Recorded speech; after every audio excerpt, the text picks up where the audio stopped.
This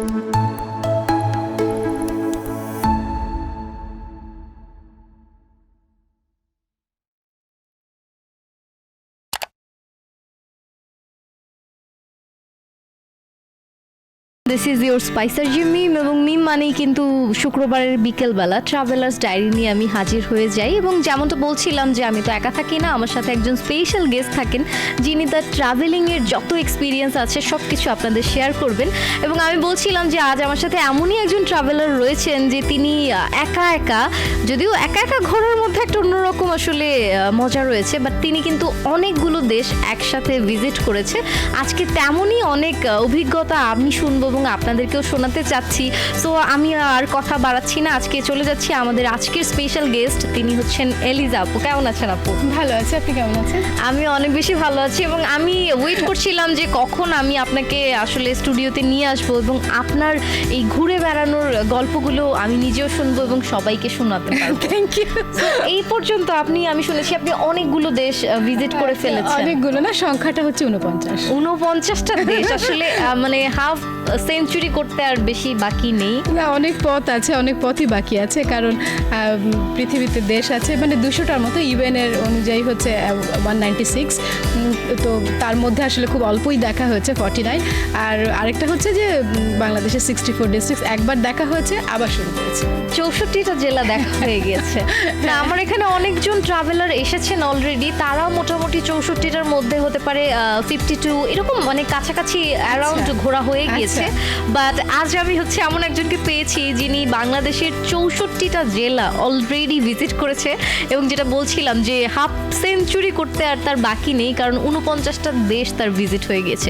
but এই যে এতগুলো দেশ, এতগুলো জায়গা ভিজিট করার জন্য তো অনেক সময় লাগে, বাট এইটা শুরুটা কবে থেকে হয়েছে? আচ্ছা, যদি বলেন ফর্মালি, ওয়ার্ল্ড ট্রাভেলটা শুরু হয়েছে 1999 সালে। 1999? তখন কি আপনার জন্ম হয়েছে আমি জানি না, বা কত ছোট এটাও আমি বুঝতে পারছি না। 2 বছরের ছোট্ট একটা এক্স্যাক্টলি বেবি। হ্যাঁ, আমি যেখানেই যাই সব জায়গায় এই রকমই জিনিসটা থাকে যে আমি আসলে যখন ট্রাভেল শুরু করেছি, আমার পাশের জন যিনি থাকেন একদমই কিশোরী অথবা তরুণী, তারা, আমি সবসময় এটা জিজ্ঞেস করতে আমার মজা লাগে যে তখন আপনি কত বড় ছিলেন। তাহলে সেই 1999, তখন আপনি কতটুকু ছিলেন? আমার বয়স তখন 24 বছর। আপনার বয়স তখন 24 বছর? Oh my god, seriously honestly I am saying that আপনাকে দেখে কিন্তু এটা একদমই, আচ্ছা নাও আই এম 44। বাহ। যদিও মেয়েদের বয়স এবং স্যালারি কখনো জিজ্ঞেস করতে হয় না, বাট আপনাকে দেখে সত্যি আমার তেমনটা মনে হয় না। আই এম এনজয়িং, কারণ আমি যখন 40 হয়েছি, অফিশিয়ালি 40 হয়েছে, তখন আসলে আমি ফেসবুকে ঘোষণাও দিয়েছি যে অফিশিয়ালি আই এম 40, তো লাইফ বিগিনস আফটার 40। তো এইরকম একটা অনুভূতি আমার কাজ করছিল। আসলে আমার মানে 40 যেদিন হয়েছে সেদিন আমি খুবই এনজয় করেছি। আমার কাছে ও আচ্ছা, এই জাস্ট নাম্বার, মাইলস্টোন। তাই তো না, সত্যি কথা যে এই যে পুরো জীবনটাই মনে হচ্ছে যে ট্রাভেল করে কাটিয়েছেন। সো এই সর্ট অফ কারণ হচ্ছে যে আমাকে, আমি জানি সবাই জিজ্ঞেস করবে আচ্ছা এইরকম আজ ভ্রমণটা কবে থেকে শুরু করেছিলেন, এই জন্য আমি বলি যে ফর্মালি ইট ওয়াজ ফ্রম মানে ওয়ার্ল্ড ট্রাভেলটা 1999। আর আমাকে যদি বলা হয় যে আমি ট্রাভেল করছি কবে থেকে, তখন আসলে যে জিনিসটা হয়, আমি আসলে খুব ছোটোবেলা থেকেই দেখছি আমি ঘুরছি, কারণ আমার ছোটোবেলার ফ্যামিলি অ্যালবামে দেখি যে অনেক ছবি, ঘুরে বেড়ানোর ছবি। তো যখন আবার আমাদের নিজের ক্যামেরা ছিল না, সেই অনেক আগের 79, 80, মানে 77 থেকে আমার ছবিগুলো আমি দেখি। ইভেন কি আমার 3 মাসের বয়সের ছবি আছে, যেটা স্টুডিওতে তোলা। আচ্ছা আচ্ছা, সেই স্টুডিওটাতে কিন্তু ঢাকা নিউ মার্কেটে আস্ক, হ্যাঁ সেই স্টুডিও এখনও রয়েছে। তো ওইখানে আমার যেই ছবিটা খুব ভালো মতো আর কি বাঁধাই করা সুন্দর করে আছে, সেটা হচ্ছে সেই 3 মাস বয়সের ছবি। তো অন্যান্য জেলাতেও আমার স্টুডিওতে ছবি আছে, ময়মনসিংহে আছে, টাঙ্গাইলে আছে, চিটাগংয়ে আছে, কক্সবাজারে আছে, কুয়াকাটাতে আছে। এইরকম দেখা যায় যে যেখানে যেখানেই গেছি আমি ছবি তুলেছি। তো সেগুলো আসলে ফর্মাল ভ্রমণ ছিল না, সেটাকে আমরা যেমন অ্যাজ এ ট্রাভেলার হিসেবে ভ্রমণ করছি, সেটা অবশ্যই সেই রকম ছিল না। সেটা ছিল আসলে যে আমি ফ্যামিলির সাথে যাচ্ছি, বাবা মার সাথে যাচ্ছি, স্পেশালি মার সাথে। তো ওই রকম ঘুরে বেড়ানোর ইয়েটা আছে। তো আমি আসলে নিজেকে দেখছি, আমি ঘুরছি না, এটা আমি কখনো নিজেকে দেখিনি আর কি। আসলে ভ্রমণ করার, আপনার মধ্যে ভ্রমণ করার যে ইচ্ছেটা সেটা আসলে বাই বর্ন আমার যেটা মনে হয়, কারণ বাই বর্ন অথবা যে মানে আমার ফ্যামিলি আমাকে নিয়ে ঘুরছে, হ্যাঁ, তো হ্যাঁ। তখন মনে হয় যে ইচ্ছেটা হয়তো যে সেই সময় থেকেই নাকি ছিল এইরকম একটা কিছু। তো মানে আমি ট্রাভেল করিনি কখনো, এটা আমি জ্ঞানও তো জানি না।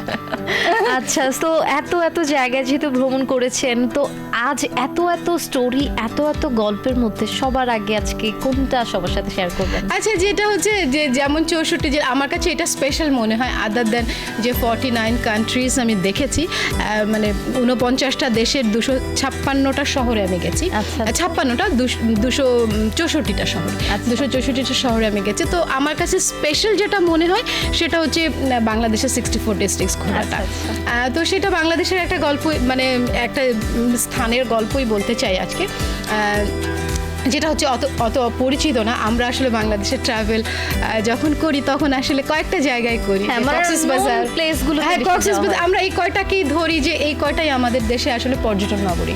হ্যাঁ। Cox's Bazar, Saint Martin, Sajek, Sylhet. বান্দরবান, সিলেট, রাঙামাটি, এই কয়টাকেই আসলে আমরা দেখা যায় যে ভ্রমণের জন্য বেছে নেই, যে পাহাড়, নদী, সাগর এইটুকুর মধ্যেই।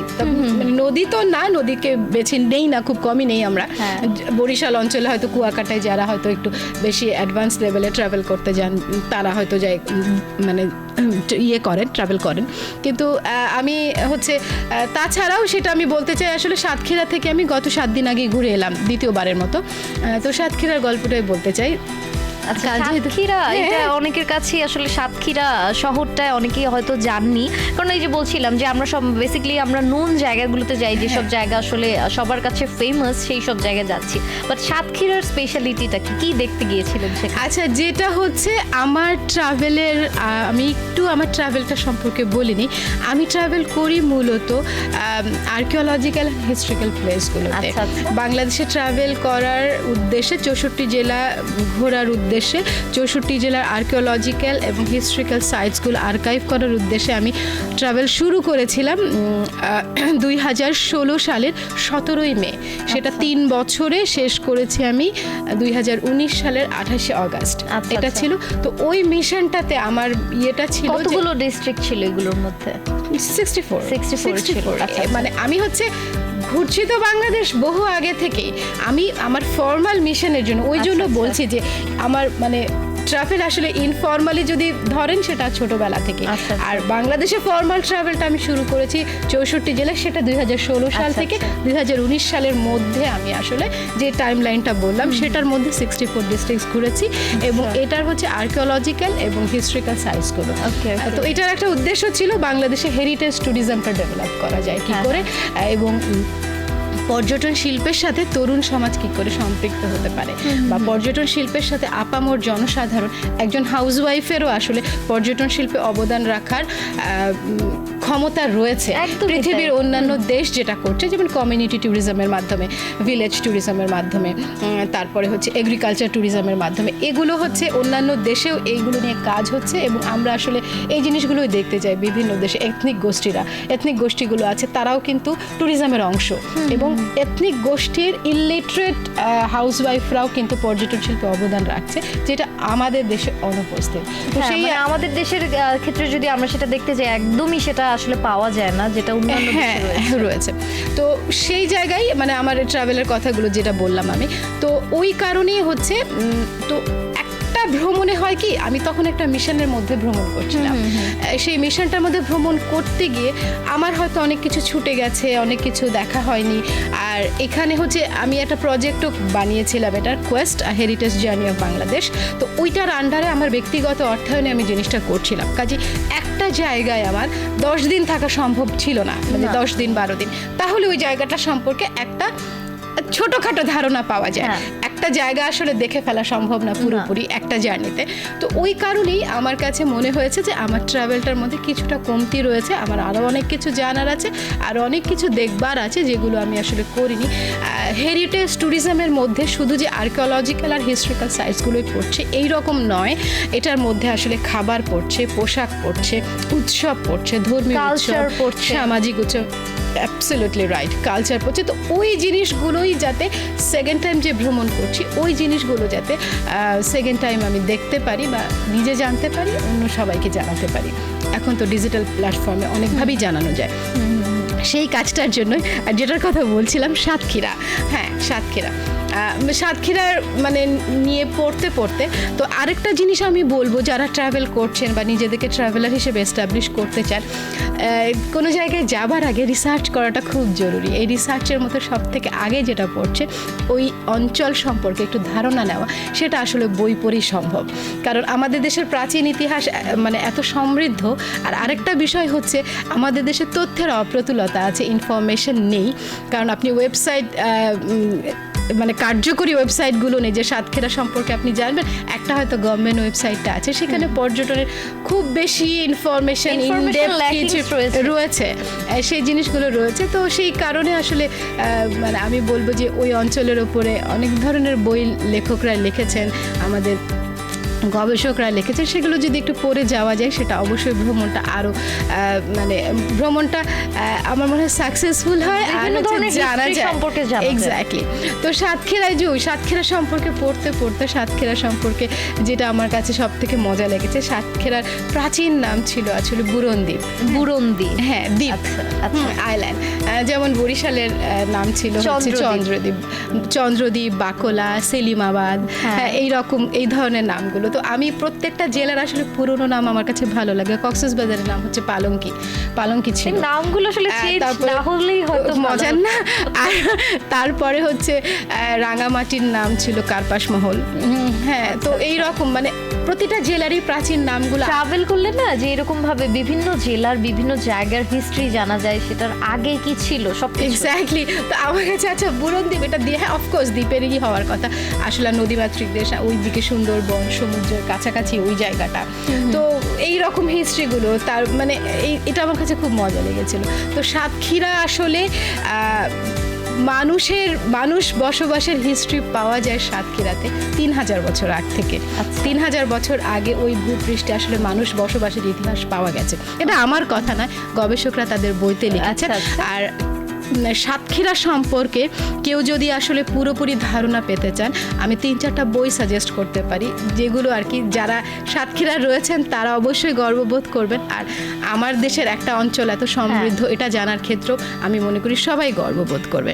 তো আমি সাজেস্ট করব, মিজানুর রহমান আছে, ডক্টর মিজানুর রহমান, উনি সাতক্ষীরারই লোক। উনি সাতক্ষীরার পুরাকীর্তি নিয়ে দীর্ঘদিন গবেষণা করেছেন, তারপর একটা বই লিখেছেন সাতক্ষীরার পুরাকীর্তি, যেটা এশিয়াটিক সোসাইটি পাবলিশ করেছে। তারপরে হচ্ছে সতীশচন্দ্র মিত্রের, এটা হচ্ছে বহু আগের লেখা, উনি অনেক গবেষণা করে অনেক কষ্ট করে সাতক্ষীরার ইতিহাস লিখেছেন, এবং উনি এই ইতিহাস লেখার পরে এই বইটা রবীন্দ্রনাথকেও গিফট করেছিলেন।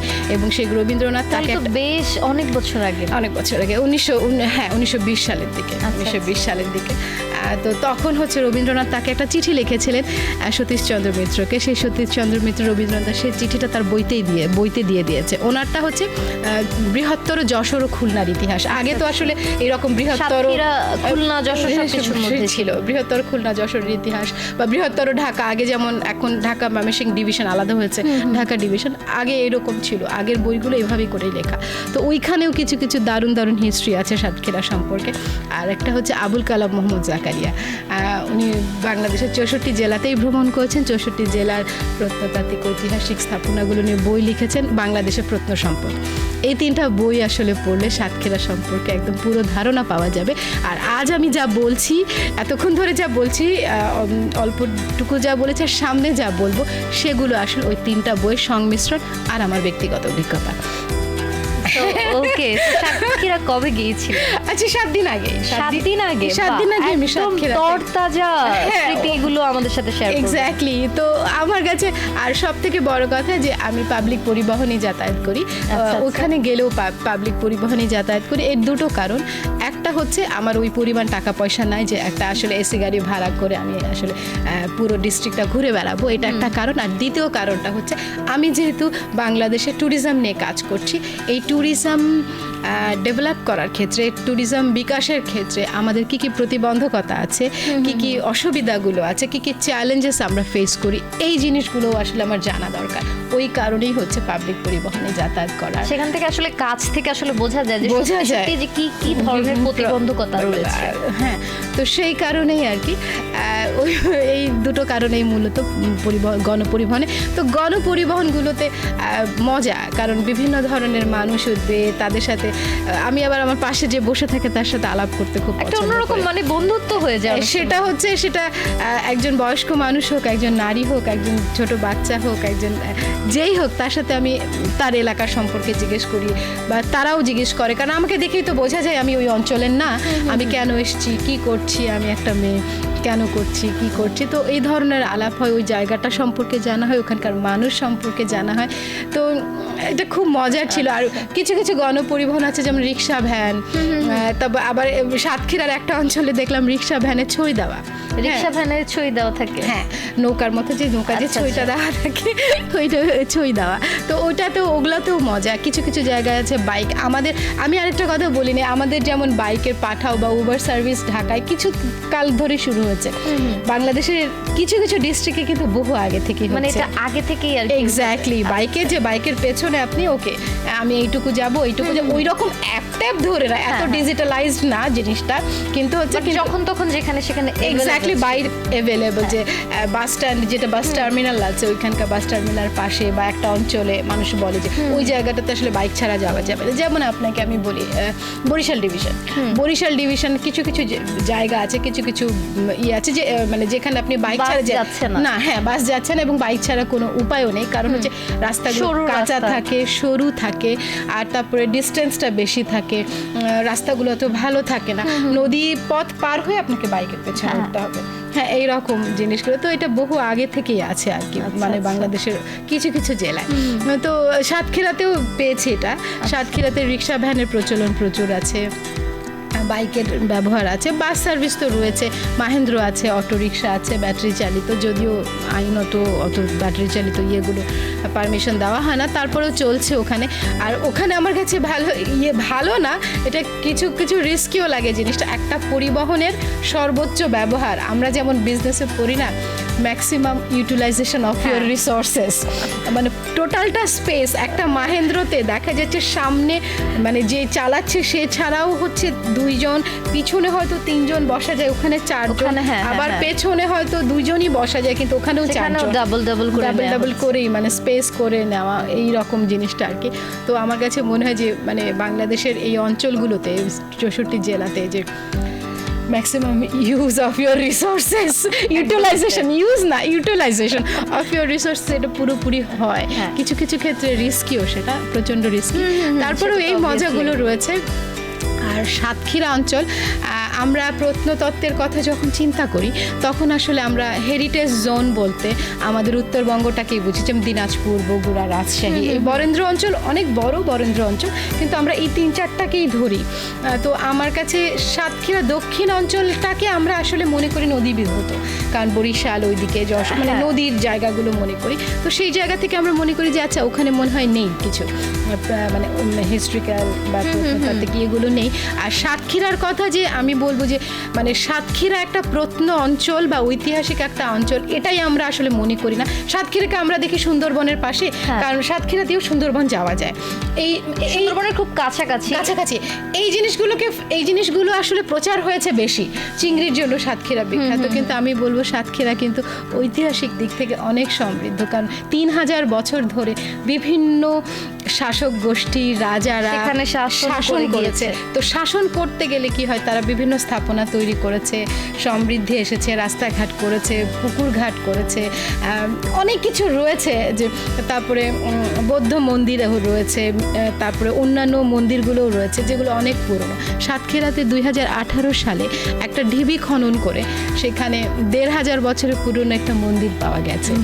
মানে এই যে এত বছর আগের নিদর্শনগুলো যখন পাওয়া যায়, যে আমাদের দেশেও কিন্তু আমরা অনেক সময় ভাবি কি যে ইন্ডিয়াতেই বোধহয় এগুলো বেশি রয়েছে, কিন্তু কিন্তু বাংলাদেশে আমাদের কিন্তু আসলে এসব আসলে যে অনেক প্রচার এগিয়ে রয়েছে। প্রসারণাটা নেই, আমরা ডিজিটালাইজেশনের ব্যবহার করছি না, কম করছি, করলেও এই দিক থেকে হয়তো আমরা সেটাকে করছি utilize না। হ্যাঁ, করছি আমরা না। আসলে মানে বাংলাদেশটাকে মানে বিউটিফুল বাংলাদেশ এই ট্যাগলাইন দিয়েই করতে চাই যে প্রাকৃতিক সৌন্দর্য, কিন্তু আমি বলবো ছোট্ট আয়তনের এই বাংলাদেশ অনেক ডাইভার্সিফাইড। এটা এখানে ইতিহাস আছে, এখানে প্রাকৃতিক সৌন্দর্য আছে, আমাদের পাহাড় আছে, আমাদের সমুদ্র আছে, সবকিছুই। নদীমাতৃক বাংলাদেশ। তো ছোট্ট আয়তনের এই দেশটাতে আসলে পর্যটন বিকাশের ক্ষেত্রে অনেক কিছুই আছে। আমাদের প্রয়োজন শুধু এই পজিটিভ জিনিসগুলোকে বেশি বেশি করে প্রচার করা। একদমই তাই। সো সাতক্ষীরার একদম শুরু থেকে আবার ব্যাক করা পর্যন্ত কি কি দেখলেন, কিভাবে আচ্ছা, আমি জার্নিটা যেটা ছিল? বলছি, হ্যাঁ, প্রত্নতত্ত্ব অধিদপ্তরের লিস্ট অনুযায়ী সাতক্ষীরাতে প্রত্নতাত্ত্বিক স্থাপনা আছে। প্রত্নতাত্ত্বিক এবং ঐতিহাসিক স্থাপনা দুই ধরনের। প্রত্নতাত্ত্বিক স্থাপনাগুলোকে আমরা যেগুলো পুরনো ধরছি যে 100 বছরের বেশি, সেগুলো হচ্ছে প্রত্নতাত্ত্বিক স্থাপনা। আর 100 বছরের মধ্যে বা 50 বছর, 75 বছর, 150 বছর, 120 বছর, এগুলোকে আমরা ঐতিহাসিক বলছি আর আচ্ছা, কি। আচ্ছা। প্রত্নতত্ত্ব মানে আসলে মধ্যযুগ, প্রাচীন যুগ, হ্যাঁ। এই সময়টাকে আচ্ছা আচ্ছা আচ্ছা। মেন করা হয় আর কি। তো ওইখানে প্রত্নতাত্ত্বিক স্থাপনা রয়েছে 14টি বা প্রত্নতত্ত্ব অধিদপ্তরের হিসাব অনুযায়ী। আর যার কথা বললাম ডক্টর মিজানুর রহমান, ওনার হিসাব অনুযায়ী ওনার বইতে আমি পেয়েছি 19টি প্রত্নতাত্ত্বিক স্থাপনা। আরো কিছু রয়েছে এক্সট্রা? হ্যাঁ, এইরকম মানে এই কম বেশি মানে অন অ্যান এভারেজ 20টার মতো আছে। আচ্ছা, এবং আরও দুটো স্থাপনা, একটা ইকো পার্ক হচ্ছে তালা উপজেলায়, সেইখানে ইকো পার্কের ভেতরে 3টা পুরনো বিল্ডিং রয়েছে, যেটা প্রত্নতত্ত্ব অধিদপ্তর এখনও হচ্ছে এনলিস্টেড করেনি তাদের মধ্যে। তো আমি আসলে অন অ্যান এভারেজ সেটা বলবো, ওইটুকু অঞ্চলে সাতক্ষীরা একটা জেলাতেই আসলে 20টা প্রত্নতাত্ত্বিক স্থাপনা বাহ। রয়েছে। তো এগুলোর মধ্যে অফকোর্স সবার আগে যেটা বলবো, যেটা ওই যে ঢিবিটা খনন করে যেটা পাওয়া গেছে 1500 বছর আগের পুরনো স্থাপনা, হ্যাঁ, মন্দিরটা এটা। তারপরে হচ্ছে আরও কতগুলো সুন্দর সুন্দর মন্দির রয়েছে যেগুলো আসলে মানে খুবই দেখবার মতো। আরেকটা জিনিস যেটা আমি সব থেকে বলতে চাই, একটা আছে ড্যামরাইল নবরত্ন মন্দির, এটা হচ্ছে কালীগঞ্জ উপজেলা। সাতক্ষীরার কালীগঞ্জ উপজেলা। কালীগঞ্জ উপজেলা এই জিনিসটা, এটা যেতে আমার মজা লেগেছে, কারণ ওখানে বাইক ছাড়া আর কোনো উপায় নেই যাবার, কারণ পথটা সরু, ওখানে চিংড়ির চাষ হয়। তো দূর থেকে মন্দিরটাকে দেখলে, যদিও মন্দিরটার অবস্থা খুবই খারাপ, একদম ক্ষয়ে গেছে, তো ওই মন্দিরটা দূর থেকে দেখলে মনে হয় চারদিকে পানি, দ্বীপের মধ্যে একটা উঁচু একটা স্থাপনা দাঁড়িয়ে আছে দূর থেকে দেখলে। তো নির্দিষ্ট একটা জায়গায় বাইকটা রেখে আপনাকে পায়ে হেঁটে যেতে হবে, পায়ে হেঁটে প্রায় 2 কিলোমিটারের মতো। সেটাও যে চিংড়ির যে হ্যাচারিগুলো হচ্ছে বা চিংড়ির যে চাষ হচ্ছে, সেখানকার ধরেন পানির ইয়েগুলোর মাঝখানে দুটো ছোট ছোট, যেটাকে বাংলায় বলা হয় আইল, আমরা জমির আল বলি, ওই আল দিয়ে হেঁটে হেঁটে হেঁটে হেঁটে সাবধানে একটু আপনাকে 2 কিলোমিটার পথ বেয়ে যেতে হবে। তো আমার বাইকওয়ালা আমাকে জিজ্ঞেস করছিল, বাইক চালক, যে আপু ওই ভাঙা বিল্ডিং এ কি দেখতে যাচ্ছেন? এটা কি দেখা যাচ্ছে? কিছু নাই, ওখানে তো কিছু নাই। বাট কি হয় যে বাইরের মানুষগুলোর কাছে না এই যে প্রত্নতাত্ত্বিক নিদর্শনগুলো মনে হবে যে শুধুই ভাঙা একটা ভগ্নাবশেষ কিংবা ভাঙা বিল্ডিং, বাট আপনার যদি দেখার মতো চোখ থাকে তাহলে এটার মধ্যেই অনেক কিছু দেখা যাবে। আপনি এইগুলো এটা দেখার জন্য ঢাকা থেকে আসছেন? আচ্ছা, আমি এটা দেখার, আমি যে আপনি আমাকে একটু হিসাব দেন, এখানে এই পর্যন্ত কতগুলো এরকম বেড়াতে আসছে, ঘুরতে আসছে, তাদেরকে আপনি নিয়ে আসছেন? বলছে আপনি প্রথম। এটা একটা বলছে আপনি প্রথম, বলছে এর আগে আমি ওই রাস্তা দিয়ে যাওয়ার সময় এটা দেখেছি, কিন্তু কোনোদিন ভেতরে আসিনি, আপনাকে নিয়ে আমি প্রথম ভেতরে আসলাম। কারণ সে আমার সাথে আল ধরে ধরে মন্দিরের কাছে, তারও আগ্রহ হচ্ছিল আসলে যে আচ্ছা এটা এমন কি জিনিস যে ঢাকা থেকে সে এইরকম এইটুকু দেখতে আসছে, এবং বাইকে করে আমার সাথে একটা পথে নেমে হেঁটে হেঁটে হেঁটে হেঁটে সে হচ্ছে এটা দেখতে আসছে 2 কিলোমিটার পথ। তো যাই হোক, তো ওই মন্দিরটা আসলে স্থাপন করা হয়েছিল 1528 খ্রিস্টাব্দে। হ্যাঁ, তখন তার অবস্থা কি ছিল জানি না। আবুল কালাম মোহাম্মদ জাকারিয়া তার বইতে লিখেছেন, উনি যখন এখানে গেছেন সেটা হাঁটু কোমর পানি পর্যন্ত, হাঁটুর একটু ওপরে কাদা পানি ছিল। এখন তো অনেক ডেভেলপ হয়েছে, ডেভেলপ অতটুকুই।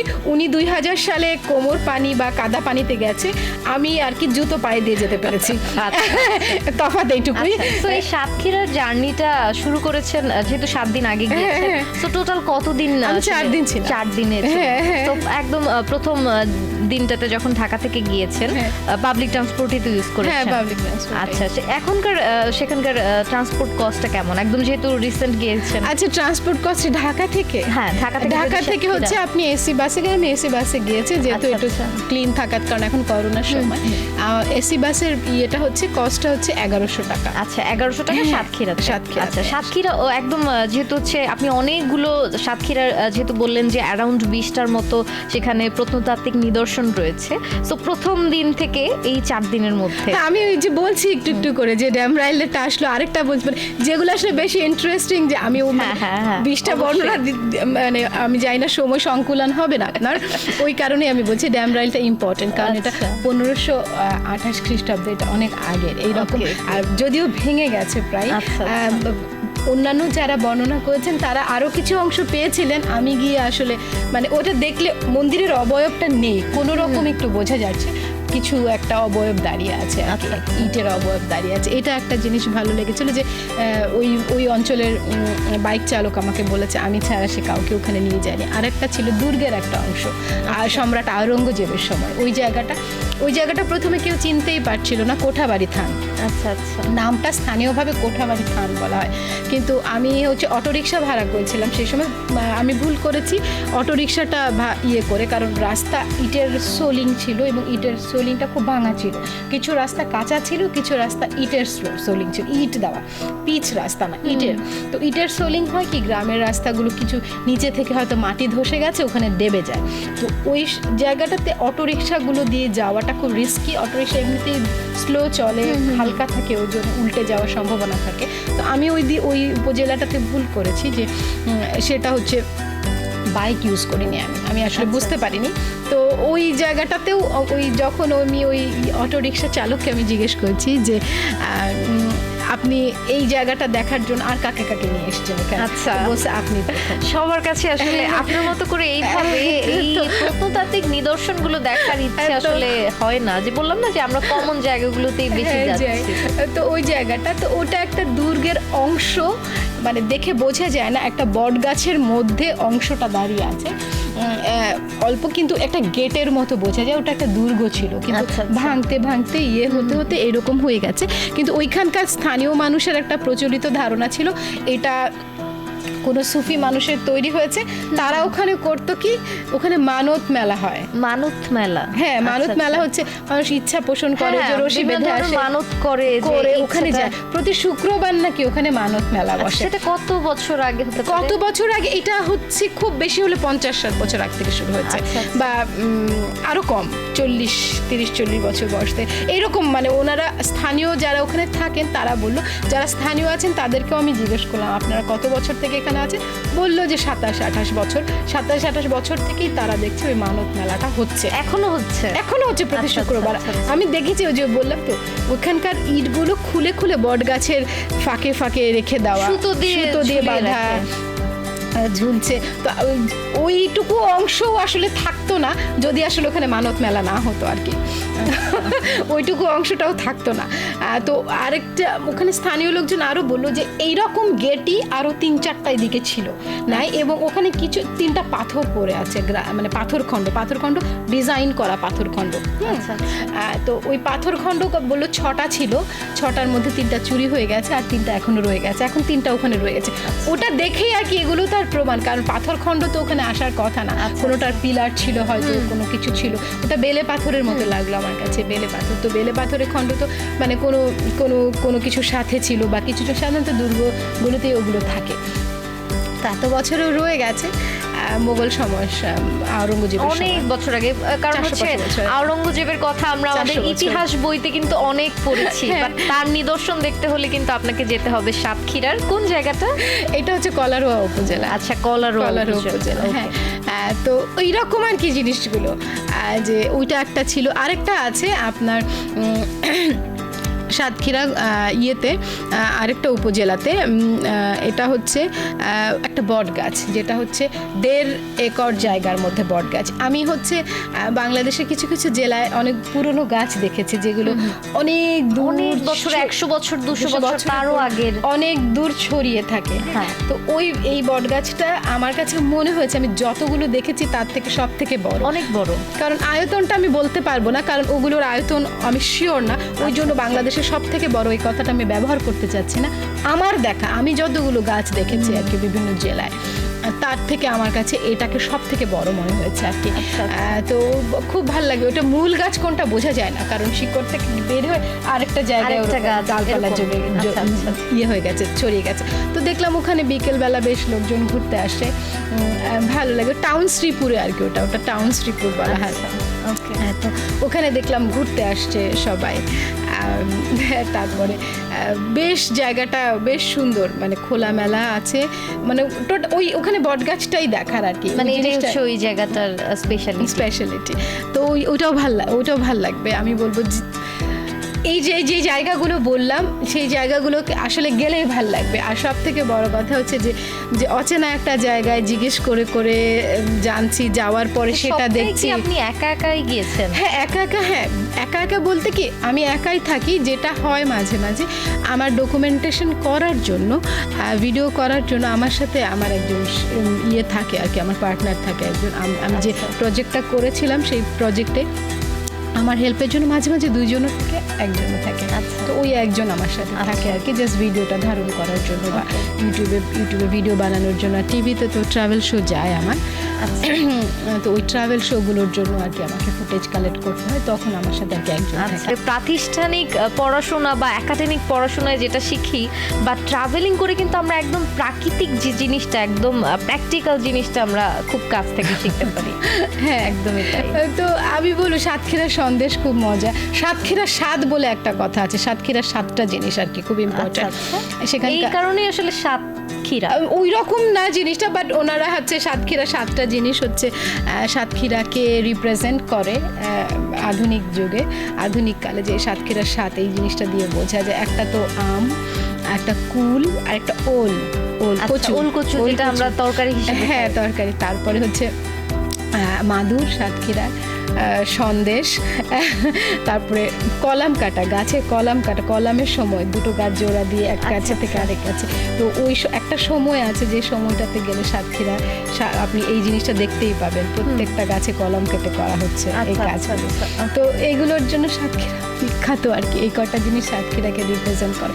তবে আমি বলবো এটার সাথে অবশ্যই সাতক্ষীরার ঐতিহাসিকভাবে সমৃদ্ধ প্রত্নতাত্ত্বিক অঞ্চল হিসেবে সাতক্ষীরা অনেক সমৃদ্ধ আমার কাছে মনে হয়েছে, যেটা আমি নতুন করে আমি ভেবেছি দ্বিতীয়বার আরেকটা জায়গায় গেলে আমি, মানে এটা আমার আরেকটা অভিজ্ঞতা, কারণ আমি যখন সেকেন্ড টাইম একটা জিনিস শুরু করলাম তখন আমার মধ্যে হচ্ছে পরিচিত জায়গায় গিয়ে আমার কি সেই রকম রোমাঞ্চকর লাগবে, কারণ একটা জায়গায় প্রথমবার গিয়ে যে হ্যাঁ আমার কি সেই রকম লাগবে, কিন্তু এটা খুবই ভুল প্রমাণিত করেছে। আমি দ্বিতীয়বার যখন প্রতিটা জায়গায় গেছি, যেমন আমি সাতক্ষীরার আগে চাঁপাইনবাবগঞ্জ গিয়েছিলাম, চাঁপাইনবাবগঞ্জ আগে টাঙ্গাইল গিয়েছিলাম, তো তার আগে বগুড়া। তো আমার কাছে আমি দেখেছি যে আসলে সাতক্ষীরা বা চাঁপাইনবাবগঞ্জ টাঙ্গাইল আমার কাছে নতুনভাবে ধরা দিয়েছে, আমার কাছে নতুন আমেজে ধরা দিয়েছে।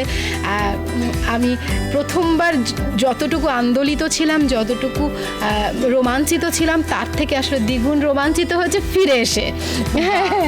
হ্যাঁ, ওখানে থাকা অবস্থাতেও তো বটে, ফিরে এসে তো আমার কাছে আগে মনে হতো যে, কারণ যখন ওয়ার্ল্ড ট্রাভেল করি তখন মনে হতো যে একটা জায়গায় একবারই যাব, কারণ হচ্ছে কি সময়ের ব্যাপার, বাজেটের ব্যাপার, টাকার ব্যাপার। হ্যাঁ, বাজেট ট্রাভেলের সব থেকে ইম্পর্টেন্ট যেটা, তো এরকম মনে হতো। তো দ্বিতীয়বার আর যাবো না, এরকম আবার টাকা। তো বাংলাদেশে যখন আসলে এই প্রয়োজনীয়তাটা আছে, বাংলাদেশে হয়তো বাজেট ট্রাভেল আমি করতে পারি, সেই কারণে হয়তো আবার যাচ্ছি। তবে আমি বলবো যে আমার কাছে মনে হয় যে আসলে একটা অঞ্চলে আপনি যতবার যাবেন ততবার সেই অঞ্চলের অনেক জিনিস আপনার কাছে নতুন করে ধরা দেবে। একদমই তাই। এবং কিছু কিছু সিনেমা থাকে না যে মুভিগুলো বারবার দেখলেও পুরনো হয় না, এক্স্যাক্টলি ঠিক কেমন যে কিছু জায়গা। You are very intelligent. হ্যাঁ, হ্যাঁ, you are very intelligent. It is মানে it's a very nice comparison যে হ্যাঁ একটা মুভি আমরা আবার দেখলে তখন দেখা যাচ্ছে ওই সময় তো এই ডায়লগটা শুনিনি ভালো করে, এই এক্সপ্রেশনটা তো দেখিনি ভালো করে। তো ট্রাভেলের ক্ষেত্রে একদমই তাই, আপনার এটা আমি অনেক জায়গায় ব্যবহার করব। এর পরবর্তীতে যেই জায়গায় কথা বলবো সেই জায়গায় এই কম্পারিজনটা ব্যবহার করব, তাহলে সবাই বলবে যে হ্যাঁ রোমাঞ্চকর আসলেও ছিল। একদমই তাই। তো এই যে 7 দিনে এতগুলো জায়গা ভিজিট করেছেন, এর মধ্যে সবচেয়ে বেস্ট কোনটা ছিল মানে এই সাতক্ষীরার ক্ষেত্রে? আচ্ছা, সাতক্ষীরা ক্ষেত্রে সব থেকে বেস্ট যদি বলেন একটা জিনিস যেটা 1,500 বছর আগের জিনিস, এটা তো অবশ্যই মানে মনের সাথে খুবই আচ্ছা 1,500 বছর একটা অঞ্চলে ওখানকার যে জিনিসটা সেটা আমি ছুঁয়ে দেখতে পাচ্ছি, এটা এক ধরনের কেমন একটা মায়া কাজ করে বা কেমন একটা গর্ব কাজ করে। আর ড্যামরাইল নবরত্ন, আচ্ছা ড্যামরাইল নবরত্ন মানে এটা আমার কাছে মনে হচ্ছিল ওই ছবিটা দিয়ে আসলে আমি যদি বলি যে আমি আসলে আফ্রিকার কোনো একটা প্রত্নতাত্ত্বিক জায়গায় রয়েছি বা অন্য কোনো সুদানের একটা প্রত্নতাত্ত্বিক জায়গায় রয়েছে, কারণ সুদানের পিরামিডগুলো এরকম ক্ষয়ে ক্ষয়ে যাওয়া, মিশরের কিছু কিছু স্থাপনা এরকম ক্ষয়ে ক্ষয়ে যাওয়া, আসলে আমি যদি ওটা না লিখে ছবিটা যদি আসলে যে কেউ believe করবে। ওটা মানে আসলে যদি না লিখে দিই সাতক্ষীরা, তাহলে কেউ আসলে আমি যদি বলি এটা বিদেশে এটা বিলিভ করতে বাধ্য। কারণ আমরা সবসময় আসলে এটাই ভাবি যে সবকিছু বোধহয় বিদেশেই রয়েছে, যে সেটা প্রত্নতাত্ত্বিক নিদর্শনের ক্ষেত্রে বলি, সমুদ্রের ক্ষেত্রে বলি, পাহাড়ের ক্ষেত্রে বলি, ম্যাক্সিমাম ক্ষেত্রে আমরা ভাবি যে সবকিছু বিদেশেই রয়েছে, বাট বাংলাদেশেও কিন্তু সেটা পসিবল।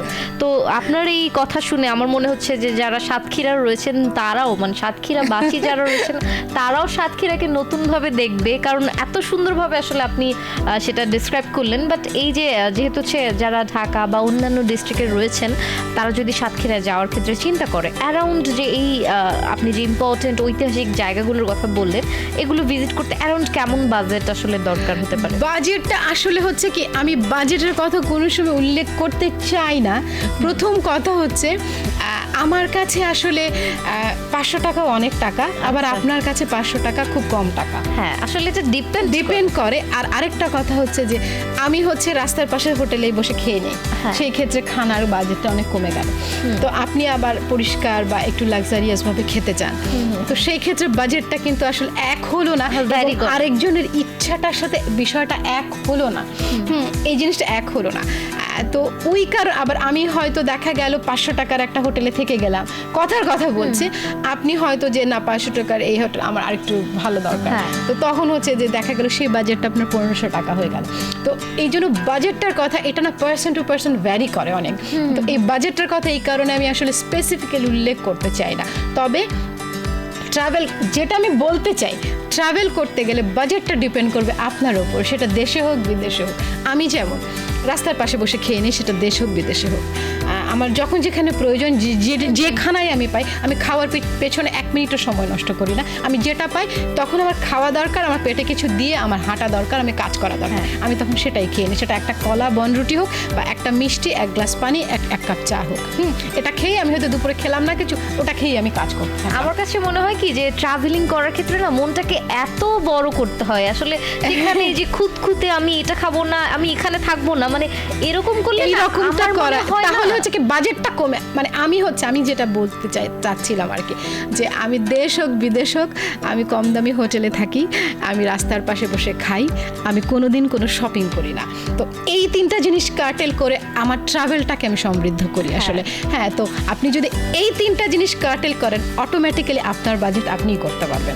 এটার জন্য কারো সহায়তাও লাগবে না, আপনাকে শুনতেও হবে না এটা 500 টাকা 300 টাকা 1000 টাকা 15, এটা আপনাকে জানতেও হবে না, আপনার শুধু এই মানসিকতাটা থাকবে। স্পেসিফিক আসলে ট্রান্সপোর্ট কস্টটা সেটা তো আসলে আমরা চাইলেও কমাতে বাড়াতে পারবো না, সেটা থাকে হয়তো ক্লাস অনুযায়ী, বাকি যে কস্টটা সেগুলো কিন্তু চাইলেই কমানো যায়। হ্যাঁ, সেটা নিজের উপরে কমানো যায়, বাড়ানো যায়। বাট আমি যেটা বলছিলাম যে ট্রাভেলিং করার ক্ষেত্রে মনটাকে সত্যি বড় করতে হয়। আপনি যদি সেখানেও ম্যাক্সিমাম মানুষ আসলে চায় যে কম বাজেটের মধ্যে যাতে সব সময় ট্রাভেল করা যায়, এই জন্যই বলবো যে মনটাকে অনেক বড় করতে হবে। খুঁতখুঁতে মনে থাকা যাবে না যে আমি রাস্তার পাশে কি খাবো, রাস্তার পাশে কি থাকবো, কিভাবে করব, সেটা আসলে আমার কাছে মনে হয় সেটা না ভাবাই বেটার। সো সাতক্ষীরার যারা রয়েছেন তাদের জন্য আসলে আজকের শোটা একটু বেশি স্পেশাল। সো সাতক্ষীরার যারা আছেন তারা কিন্তু আমাকে টেক্সট করে জানিয়ে দিতে পারেন, সেটা তো করবেনই। এবং সাতক্ষীরায় যেহেতু আমরা এত সুন্দর সুন্দর জায়গায় ঘুরে আসলাম, এখন আমরা কোথায় যাব? আচ্ছা, এখন হচ্ছে যে প্যান্ডেমিকের আগে আমি ট্রাভেল করেছিলাম মিয়ানমার। মাত্র জানুয়ারিতে। ওকে, মিয়ানমারে হ্যাঁ, জানুয়ারিতে, তাহলে তো খুব বেশি আগে না, যেহেতু এই 10 মাস হয়ে গেছে। আচ্ছা, না, এমনিতে, মানে আমি জিজ্ঞেস করছি যে এমনিতে পার্সোনালি আপনি কদিন পর পর ট্রাভেল করা হয়? আমার যখন ইচ্ছে তখন ট্রাভেল আচ্ছা। করি, বাজেট যখন আমার বাজেট আছে। আচ্ছা। বাজেট থাকলে 7 টাকা দিন থাকলেই আমার দৌড়। বাজেট থাকলে আমি 7 দিন পরে চলে যাই। আচ্ছা, আচ্ছা। আমি ঘুরতে থাকি। আর যেটা হচ্ছে আমি বলতে চাচ্ছি যে আমি আসলে ফুল টাইম জব ছেড়ে দিয়েছি এই ট্রাভেল করার জন্যই। আমি যতদিন আর কি বেঁচে থাকবো এখন শুধু ট্রাভেল করব। আচ্ছা। দরকার হলে কিছু ভিডিও বানাবো, লেখালেখি করলে কিছু লেখালেখি করব, ঘুরতে থাকবো, জানতে থাকবো, এইভাবেই জীবন পার হয়ে যাবে। আমি আর ফুল টাইম জব করছি না, পার্ট টাইম করছি এখন। তো পার্ট টাইম আমার একদিনই কাজ, শুক্রবারে শুধু কাজ থাকে, বাকি সময় আমার ট্রাভেলকে দেওয়া। তো এই কারণে আসলে আমি এখন যখন চাই তখনই ট্রাভেল করতে পারি, যদি দেখা যায় যে আমার মানে পকেট ঠিক আছে। হ্যাঁ, ট্রাভেলিং এর ক্ষেত্রে সময়টা আসলে অনেক বেশি ইম্পর্টেন্ট। আচ্ছা, মিয়ানমার যেহেতু গিয়েছেন, এখানে তো কিছু ফর্মালিটিস মেনটেন করতে হয়। হ্যাঁ হ্যাঁ, আচ্ছা। ভিসার ইয়েটা আছে, আপনার ভিসা পেতে 7 দিনের মতো লাগবে, 7 ওয়ার্কিং ডেজ। আচ্ছা, আচ্ছা। আপনাকে ভিসা খুব জটিলতা হয়নি, প্যান্ডেমিকের আগে জটিলতা হয়নি, ভালো মানে পেয়েছি। আর ওখানে ইমিগ্রেশনে হয়তো একটু অপেক্ষা করতে হয়। আমাদের সবুজ পাসপোর্টে এটা কি বাই ইয়ার নাকি বাই ইয়ার? আচ্ছা আচ্ছা আচ্ছা, ঠিক আছে। বাই ইয়ার, মানে আর সরাসরি বাংলাদেশ থেকে মিয়ানমার কোনো ফ্লাইট নেই এখন আর। আচ্ছা, তাহলে কিভাবে যেতে হবে? এখান থেকে ব্যাংকক হয়ে যেতে হয় আর কি, একটু ঘুরে যেতে হয়, সে একটু কস্টটা বেশি পড়ে প্লেন ফেয়ারের, কিন্তু আর কোনো উপায় নেই, যেতেই আসলে 10 ঘন্টা লেগে যায়। কারণ হচ্ছে আপনি যদি ট্রানজিট কম নেন, যে ট্রানজিট আমি 1 ঘন্টা ইয়েতে থাকবো ব্যাংককের এয়ারপোর্টে, তাহলে হয়তো ট্রানজিট কম নিলে ভাড়াটা বেশি। আপনি যদি ট্রানজিট 4-5 ঘন্টা থাকে ভাড়াটা অনেক কম। তো আমি হচ্ছে আমার তো সব কিছুতেই ইকোনমিক্যালি চিন্তা করতে হয়, তো আমি আসলে ট্রানজিট নিয়েছিলাম 5 ঘন্টা। তো 5 ঘন্টা এয়ারপোর্টে বসেছিলাম, তারপরে আর কি গেছি। তো সব মিলিয়ে আসলে 10-12 ঘন্টার জার্নি হয়ে গেছে। হ্যাঁ, মিয়ানমারে পৌঁছাতে। আচ্ছা, মিয়ানমারে পৌঁছে আসলে মিয়ানমারের কোন জায়গাগুলো আসলে? আচ্ছা, যেটা আমার মানে পছন্দের ইয়েটা হচ্ছে রেঙ্গুন। আমি রেঙ্গুনের কথা শুনতে শুনতে বড় হয়েছি, শরৎচন্দ্রের বই পড়তে পড়তে বড় হয়েছি রেঙ্গুনের কথা শুনে। কারণ শরৎচন্দ্র ওখানে রেঙ্গুনে 10 বছর ছিলেন। তার শ্রীকান্ত, যে ভালো ভালো উপন্যাসগুলো আছে শরৎচন্দ্র, সব ওখানেই বসে লেখা। তো আমি মানে তখন, এখন নাম ইয়াঙ্গুন, তখন রেঙ্গুন, আমি এখনও রেঙ্গুনই বলি। তো আমার ওটা বলতেই মজা লাগে। কত এই যে হিন্দি গানগুলো যে শামশাদ বেগমের আছে না, মেরা পিয়া গিয়া হে রেঙ্গুন, কিয়া সে ওহা সে টেলিফোন তেরি ইয়াদ সাতাতি হ্যাঁ। তো রেঙ্গুন হচ্ছে আসলে ভারতীয় উপমহাদেশে রেঙ্গুন গানে, সাহিত্যে, সিনেমায়, সব কিছুতে রেঙ্গুন আসলে এত সমাদৃত ছিল। তো আমার ছোটবেলায় রেঙ্গুন শুনে শুনে শুনে শুনে শুনে তো আমি রেঙ্গুনকে আসলে দেখতাম, যে শরৎচন্দ্র যেভাবে বর্ণনা করতো রেঙ্গুনকে, শরৎচন্দ্র কোথায় বসে মাছ ধরতো, কোথায় বসে কি এইরকম আর কি। আরাকান রাজ্য, যারা আসলে কবি সাহিত্যিক যারা রয়েছেন, তারা শুধু আমাদের কাছে না গল্প বা অন্য কিছু না, তারা কিন্তু সাথে সাথে আমাদের বিভিন্ন জায়গা সম্পর্কেও কিন্তু আমাদের ধারণা দিয়ে দেয়। আর সাহিত্য তো হচ্ছে সাহিত্যে সেখানকার অর্থনীতি আসে, সেখানকার রাজনীতি আসে, সেখানকার সামাজিক অবস্থা, পারিপার্শ্বিক অবস্থা, ভৌগোলিক অবস্থা। হ্যাঁ, সাহিত্যে তো সাহিত্য এটাই মানে এই জিনিসগুলো ফুটে ওঠে, এবং সমসাময়িক কালে মানুষ কি চিন্তা করছে, কি করছে।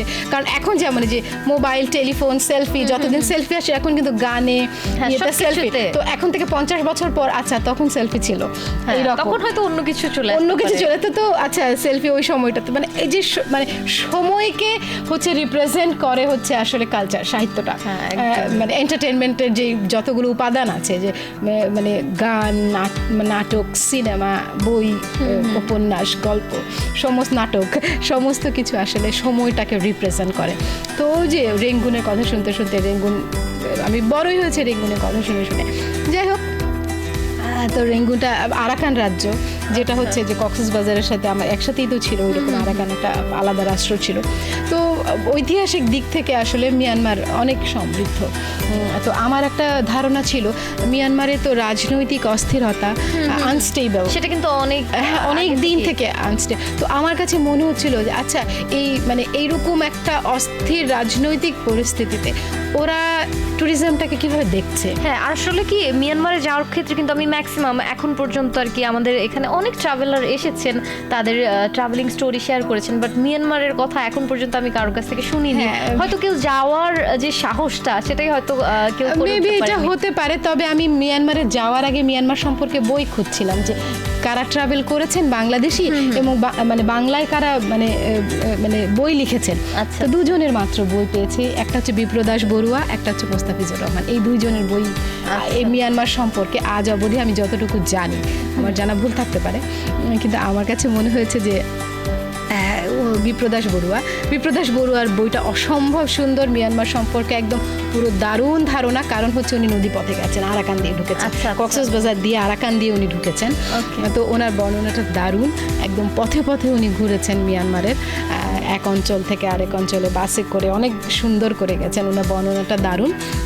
আর মোস্তাফিজুর রহমান আধুনিককালে লিখেছেন, উনি সম্ভবত 2012-13 মনে হয়, খুব বেশি আগে খুব বেশি নয়। আগে না গিয়েছেন। তো উনি মানে বাইয়ারে গিয়েছেন, আমার মতে বাইয়ারে গিয়েছেন, কিছু কিছু জায়গা হয়তো বাসে ট্রাভেল করেছেন, বাই রোডে ট্রাভেল করেছেন। তো এই দুটো বই সম্পর্কে মানে ওই বই পড়ে গেলাম। তো রেঙ্গুনকে আমার কাছে তো সব থেকে যেটা হলো, ওরা ট্রাভেল অ্যান্ড ট্যুরিজমকে খুবই গুরুত্ব দিচ্ছে। আচ্ছা। এবং মিয়ানমারের ট্রাভেল ট্যুরিজম এত সিস্টেমেটিক এবং সেখানকার তরুণীরা ট্রাভেলের সাথে এত সম্পৃক্ত করেছে নিজেকে, ট্রাভেলকে পেশা হিসেবে নিয়েছে। আর সব থেকে হচ্ছে মান্দালে নামে একটা জায়গা আছে, ওই জায়গাতে আমি একজন নারী গাইড পেলাম। আমি সবসময় মানে প্রেফার করি যে আমার সাথে নারী গাইড থাকুক আর কি, আমার দেখতে ভালো লাগে। আচ্ছা, আমি এখানকার তরুণীদেরকে বলছি যে গাইড পেশায় আসতে, ওইটা জিনিসটা আমার দেখার যে ওই দেশের মানুষগুলো আসলে কেমন করে চিন্তা করছে, কি চিন্তা করছে, কিভাবে চিন্তা করছে। তো সেই মেয়েটা 17 বছর থেকে গাইড পেশায় আছে। ও পড়াশোনা শেষ করার পর সে 12 ক্লাস পর্যন্ত পড়েছে। 12 ক্লাস পর্যন্ত পড়ে সে 1 বছরের একটা ট্রেনিং নিয়েছে এবং গভর্নমেন্ট সার্টিফাইড হতে হয়। ওই ট্রেনিংটা নেওয়ার পরে সে গাইড হচ্ছে রেজিস্ট্রেশন করে। ওকে ওকে। তো 17 বছর ধরে হচ্ছে। তো তাকে আমি জিজ্ঞেস করলাম যে তুমি এই পর্যন্ত বাংলাদেশে কয়জন পর্যটককে পেয়েছো? তো বলছে তুমি সেকেন্ড, প্রথম একটা পেয়েছি, মনে হয় কোনো অ্যাম্বাসেডর মহিলা ছিলেন, আচ্ছা, বাংলাদেশি অ্যাম্বাসেডর মহিলা, উনি এসেছিলেন, বসে তাকে আমি ঘুরিয়েছি, আর সেকেন্ড তুমি। বাহ। হ্যাঁ, তো এই জিনিসটা ভালো লেগেছে আমার। তরুণরাও সম্পৃক্ত এইরকম। এবং ওই যে কমিউনিটি ট্যুরিজমের কথা বললাম, মিয়ানমার তো আমাদের পার্শ্ববর্তী দেশ এবং তাদের ইকোনমি বা আর্থসামাজিক প্রেক্ষাপট আমাদের থেকে খুব উন্নত না, এবং কিছু কিছু ক্ষেত্রে আমাদের থেকেও হচ্ছে লো। তো তারা কিন্তু আসলে এই যে গ্রামের হাউসওয়াইফদেরকেও আসলে ট্যুরিজমের কাজে লাগাচ্ছে। হ্যাঁ, আমরাও কিন্তু চাইলেই পারি যে আসলে আমাদের অনেক সম্ভাবনা আছে এই জিনিসগুলোর। তো ওইখানে আমি দেখেছি যে আরেকটা জায়গাতে হচ্ছে বেগান, যে মিয়ানমারের হচ্ছে এই সিটিটা হচ্ছে প্রত্নতাত্ত্বিক সিটি বলা হয়, যেখানে হচ্ছে 2500 মন্দির রয়েছে। 2500 মন্দির একটা সিটিতে। ওইটা দূর থেকে দেখলে মনে হয় যে বেলুনে করে মানে স্কাই ভিউটা যে দেখা যায় উপর থেকে। তো ওইটা হচ্ছে বাজেট বেশি ছিল বলে আমি কোনো দেশেই ওটা করতে পারিনি, কারণ আমার কাছে মনে হচ্ছে আচ্ছা এই $200 থেকে $200 দিয়ে আমি আসলে অন্য একটা সিটি ঘুরে ফেলতে পারি। 5-10 মিনিটের মধ্যে সেটা শেষ হয়ে যায় না, 5-10 মিনিট না, হাফ অ্যান আওয়ারই হয়তো তারা দেয়, কিন্তু অনেক বাজেট এক্সপেন্সিভ, ওটা আমি কখনোই করতে পারিনি আজ পর্যন্ত। হ্যাঁ, সত্যি কথা, যেটা টাকার জন্য ওই কথা চিন্তা করে যে না, এটা করবো না, এই টাকা দিয়ে আমি আরো 2-4টা জায়গা ঘুরে ফেলে দিতে। তো আমি এমনি তো দেখতে পাচ্ছি পাহাড়ের উপর থেকে, উঁচু থেকে দেখতেই পাচ্ছি, যদি হচ্ছে ছবি তোলার ভিউগুলো অত ভালো আসে না। তো আমি যখন বলছি মুখে যে 2500 মন্দিরের শহর, তো আসলে ওই ভিজুয়ালি আমি ওটাকে প্রুফ করতে পারি না, কারণ ওই ধরনের মানে ওই যে বার্ড আই ভিউ থেকে আমার নেই, ছবি নেই আমার কাছে। পাখির চোখে দিয়ে যদি দেখা যায় তাহলে ছড়িয়ে ছিটিয়ে আছে অসংখ্য মন্দির। হ্যাঁ, অসংখ্য মন্দির। আগে 5000 ছিল আর কি, ধীরে ধীরে কমে যেতে। ওইখানে হচ্ছে বৌদ্ধ মূর্তি, আমি হচ্ছে কি একটা ইয়েতে গিয়ে মান্দালেতে মেয়েটার সাথে যখন ছিলাম, অনেক একটা মন্দিরে 100টা বৌদ্ধ মূর্তি রাখা, 100টা। তো ও আমাকে বলছে তুমি ছবি তুলো, আমি তুলেছি। তো বলছে যে এগুলোর তুলো, আমি হ্যাঁ তুলেছি। তো আমার কাছে মনে হচ্ছিল যে বৌদ্ধ মূর্তি মানে আমি শ্রীলঙ্কা, জাপান ওগুলোতে দেখেছি সব পিতলেরই হতো এইরকম। তো বলছে all are made of gold. Oh god, is it? Yes, it is. সবকিছু গোল্ড দিয়ে তৈরি ছিল মানে তৈরি। তো ওখানে হচ্ছে একটা মনস্ট্রি ছিল যেখানে ভিক্ষুরা থাকতো। ওই মনস্ট্রি কাঠের কাজগুলো সেটা দেখার মতো, এবং ছাদ যে ছিল, ছাদের যে প্রলেপ দেওয়া ছিল গোল্ডের প্রলেপ, সোনার ছাদ, ওই যে সোনার পালঙ্ক সোনার ছাদ, আমরা না, আসলে আমরা সেটা রূপকথায় শুনেছি, কথা ওটাই বলছি যে সোনার পালঙ্ক সোনার এই জিনিসগুলো যে আচ্ছা আছে। তো আমার কাছে মনে হচ্ছে আচ্ছা মিয়ানমারে গিয়ে আচ্ছা ছুঁয়ে দেখে নেই একটু ছাদটা। আসলে হয়তো আমরা এখন ভাবি যে মানে সবকিছুতে আমরা ভাবি যে টাকা খরচ, বাট এই জিনিসগুলো তো একটা টাইমে কেউ না কেউ করে গিয়েছে। তো মিয়ানমার আমার অভিজ্ঞতাটা খুব ভালো ছিল। আর সব থেকে বড় কথা হচ্ছে যেই জায়গাগুলোতে প্রবলেম সেই জায়গাগুলোতে ট্যুরিস্টদের প্রবেশ করতেই দেওয়া হয় না, এবং মিয়ানমার 100% সেফ ট্যুরিস্টদের জন্য। এটা হচ্ছে সব থেকে বড় কথা। এবং আর একটা জিনিস ভালো যে রাতে বেলা, তো ওরা বলেছে যে এখানে রাতে বেলা নিরাপত্তার কোনো অভাব নেই, আমাদের মেয়েরা রাতে যখন তখন বের হয়, যে কোনো সময় বের হয়, কোনো ধরনের কোনো ইনসিডেন্টস কোথাও হয় না। আচ্ছা, এদিক দিয়ে সেফ রয়েছে। তো এখানে রাতে কোথায় স্টে করেছিলেন? এখানে হোটেলে, আমি এখান থেকে যে booking.com-এ হোটেল ঠিক করে গিয়েছি কমে, যেহেতু আর পুরো booking.com-এ যে হোটেলগুলো ছিল ওখানেই থেকেছি আর কি। ওকে, বিভিন্ন শহরে। আর দেখা যাচ্ছে একটা শহরে 2 দিন, তারপরে আবার চলে গেছে আরেকটা শহরে, ওইখানে 2 দিন, আরেকটা শহরে চলে গেছে, এইরকম বিভিন্ন আমি 5টা শহরে। তো এই দুটো জায়গার কথা তো শুনলাম, আর কি? আরেকটা হচ্ছে যে যেমন যে চীন প্রদেশে, ওই প্রদেশে আরেকটা মজার জায়গা বলি, মানে মিয়ানমারে না আসলে দেখা যায় 130টার মতো এথনিক গোষ্ঠী, ছোট ছোট এথনিক গোষ্ঠী রয়েছে। তো ওগুলোর মধ্যে একটা এথনিক গোষ্ঠী যারা মুখে ট্যাটু করে, পুরো ফেস মানে ফেস ট্যাটু করে। তো ওই আরেকটা হচ্ছে যে গলায় যে ইয়ে পরে, রিং পরে না গলায়, লম্বা গলা লম্বা করার জন্য। এটার আমি ইয়েটা বলছি, ওখানে ট্যাটু যে মহিলাগুলো করে ওরা বছর যখন 5 বছর বয়স থেকে ওরা করে, কেউ 12-13 বছরে গিয়ে করে। ওই মানে ওদের বিলিফটা হচ্ছে যে জীবন সুন্দর হবে, তুমি ভালো জামাই পাবে, তোমার হাজব্যান্ডের আর কি অনেক উন্নতি হবে তোমার মুখে, যদি বিলিভ। তো ওরা হচ্ছে, আমরা যেমন ট্যাটুটা মেশিনের মাধ্যমে, আমরা এখন আধুনিক যুগে যে ট্যাটুটা করছি, বাট ওরা ট্যাটুটা করছে প্রাকৃতিকভাবে। একটা গাছের কাটা আছে, ওটা ইউজ করছে, সেটার মধ্যে ঘাস আছে, বড়ইয়ের মানে কুলের মতো একটা জিনিস আছে যেটার রস, মানে এই প্রাকৃতিকভাবে মিলিয়ে ট্যাটুটা করে। এবং ওই যে কাটাটা দিয়ে ছিদ্র ছিদ্র করে মুখটাকে দেখ, ছবিগুলো দেখলে আসলে ভিজুয়ালি দেখলে বেশি বোঝা যেত। বিভিন্ন মহিলা, কারো দেখলাম পুরোটাই কালো করা, তো হাত তো নেই, তো তাকে আমি বলেছিলাম যে মুখে হাত দিয়ে একটা ছবি তুলে দিই, তো সে আসলে মুখে হাত দিয়ে এরকম করে একটা ছবি তুললো। তখন মানে আমি জাস্ট চেঞ্জটা বোঝানোর জন্য, টোটাল মুখটা যে কালো করা মানে ট্যাটু করা, মানে আমি ওটা কিভাবে বুঝাবো যে টোটাল মুখটা, মানে হয়তো অনেকে মনে করতে পারেন একজন হচ্ছে কালোই। তো তখন আমি দেখলাম কি যে টোটাল উনি ব্লাউজ পরেছিলেন, হাতটা বোঝা যাচ্ছে ব্রাউন কালার, কিন্তু মুখটা একদম কালো। তো তখন আমি বললাম আপনি তো মুখে হাত দেন, তো সে সুন্দর করে মুখে, মেবি ওনারা এরকম করে ছবি তুলে মুখে হাত দিয়ে চোখটা বন্ধ করলো, এরকম করে মুখে হাত দিয়ে চোখটা বন্ধ করলো। তো ছবিটা খুব ভালো এসেছে। তারপরে আরেকটা মহিলাকে পেয়েছিলাম ওইখানে ঘুরতে ঘুরতেই, আমি ওই যে ওগুলো দেখতে চেয়েছিলাম, আর গাইড আমাকে ওখানে নিয়ে নাক দিয়ে বাঁশি বাজাচ্ছে। নাক দিয়ে? হ্যাঁ, একজন 93 বছর বয়সের মহিলা। 93 বছর বয়সের না, এবং তার গয়নাগুলো তো ও হচ্ছে, মানে ওরা তো জানে আসলে, ওই জন্যই বলছি যে আসলে একজন 93 বছর বয়সের মহিলাও ডিরেক্টলি পর্যটন শিল্পে অবদান রাখছে। হ্যাঁ, যেখানে আমাদের দেশে কিন্তু আমরা এটা ভাবতেও পারছি না। তো ও হচ্ছে নাক দিয়ে বাঁশি বাজাচ্ছে, এবং সে যে গয়নাগুলো পরেছে, মানে ওরা আসলে টুরিস্টরা গেলেও নাক দিয়ে বাঁশি, এটার জন্য ও কিন্তু ইনকামও করছে।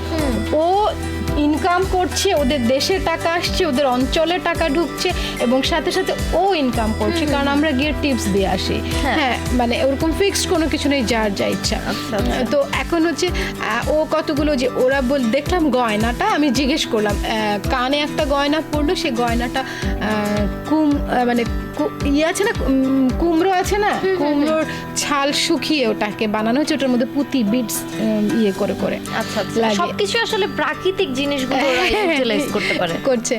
তো ওইটা পরা দেখলাম, ওইটা পরে সে আমরা গেলে তারপর রেডি হলো নাক দিয়ে বাসে। তো বললো যে এখন 93 এজ হয়ে গেছে, তো মানে আগে বলে অনেক, মানে একটা আধা ঘন্টা বাজাতে পারতো, তো এখন থেমে বাজাচ্ছিল আর কি, একটু নাক দিয়ে মানে বাঁশিটা বাজাচ্ছিল। তো এইরকম জিনিসগুলো আর কি মজার। আর ওই একই ধরনের ফিলিং থেকে যে গলা লম্বা করা, এটা আমি আসলে ভিডিওগুলো দেখেছি, বাট আমার এটা মানে এটা দেখে আমার অনেক কিউরিসিটি জেগেছে যে এটা কিভাবে পসিবল, বা এটা ঢুকালো কিভাবে, এটা গলায় কিভাবে মানে ওরা হচ্ছে মানে ছোটবেলা থেকে একদম আমি ওই যে ছোট বাচ্চারও ছবি তুলেছি, মানে ওই যে 5 বছর বয়স এরকম 3-4-5 বছর থেকেই মেয়েরা এটা পড়া শুরু করে। তো এবং দিনরাত আর ওটা খোলে না ওরা। আচ্ছা, তাহলে গলা লাভটা লম্বাটা করে আসলে লাভটা কি? ওই যে বিলিভ যে জীবন সুন্দর হবে, আচ্ছা, মানে ওকে এটা এক ধরনের উপাসনা।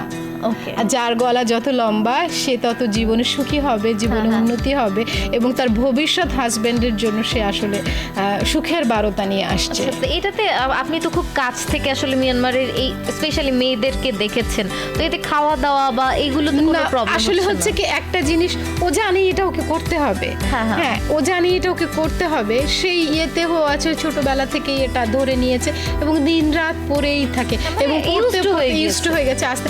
এবং ছোটবেলা যেমন গলাটা ছোট থাকে তখন হয়তো ছোট্ট একটু পরিয়ে দেয়, এটা আস্তে আস্তে বড় হলো, ও যত বড় হতে থাকে গলার জিনিসটা বেড়ে যায়, মানে আরেকটা পরিয়ে দেয় আরেকটা পরিয়ে দেয়, মানে বয়সের সাথে সাথে একটা মানুষ যখন মানে লম্বায় বড় হচ্ছে তার তো সব জায়গায় আঙ্গুল বড় হচ্ছে বা গলাটা একটা, তো গলাটা যতটুকু না একজন একটা সময় গিয়ে তো এই গ্রোথগুলো ফিক্সড হয়ে যায়, কিন্তু ওরা ওই ফিক্সড গ্রোথটাকে আসলে আরো বাড়াতে চায় আর কি। গলা লম্বা হলে হচ্ছে এটা বিলিভ তাদের এক ধরনের।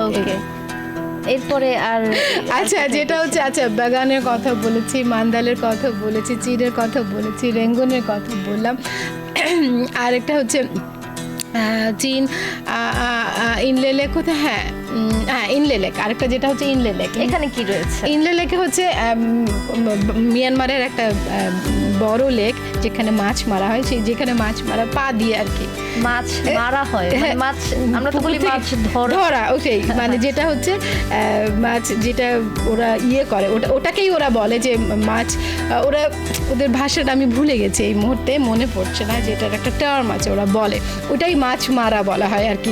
মাছ ধরাটাকে ওরা পা দিয়ে মাছ ধরে। একটা ওরা করে কি নৌকাটার একদম কর্নারে চলে যায়, কর্নারে চলে গিয়ে একটা মানে একটা হাতে পানিতে হচ্ছে মাছটা ইয়ে করে, আরেকটা হাতে হচ্ছে যে মাছ যে জাল বা যে ধরার যে জিনিসটা ওইটা দিয়ে ইয়ে করতে থাকে। ও একদম দেখলে মনে হয় এই এক্ষুনি পড়ে গেল। আচ্ছা মানে ওখানে দেখ আয় হায়, মানে একটা পা শূন্যে থাকে ওদের আর একটা ব্যালেন্স হবে, তো ওটা খুব দারুণ দেখতে জিনিসটা, যে এই মনে হয় এক্ষুনি পড়ে গেল, দেখলে মনে হবে ধরে ফেলি পড়ে যাবে, কিন্তু না ওইভাবে করে মাছ ধরে আর কি। তো ওদের জিনিস ওরা ওই জন্য কি বলে যেটাকে মাছ মারা আর কি, এইটাকে এইভাবে বলে আর কি, বাংলায় ওটা করলে এইরকম হয় আর কি।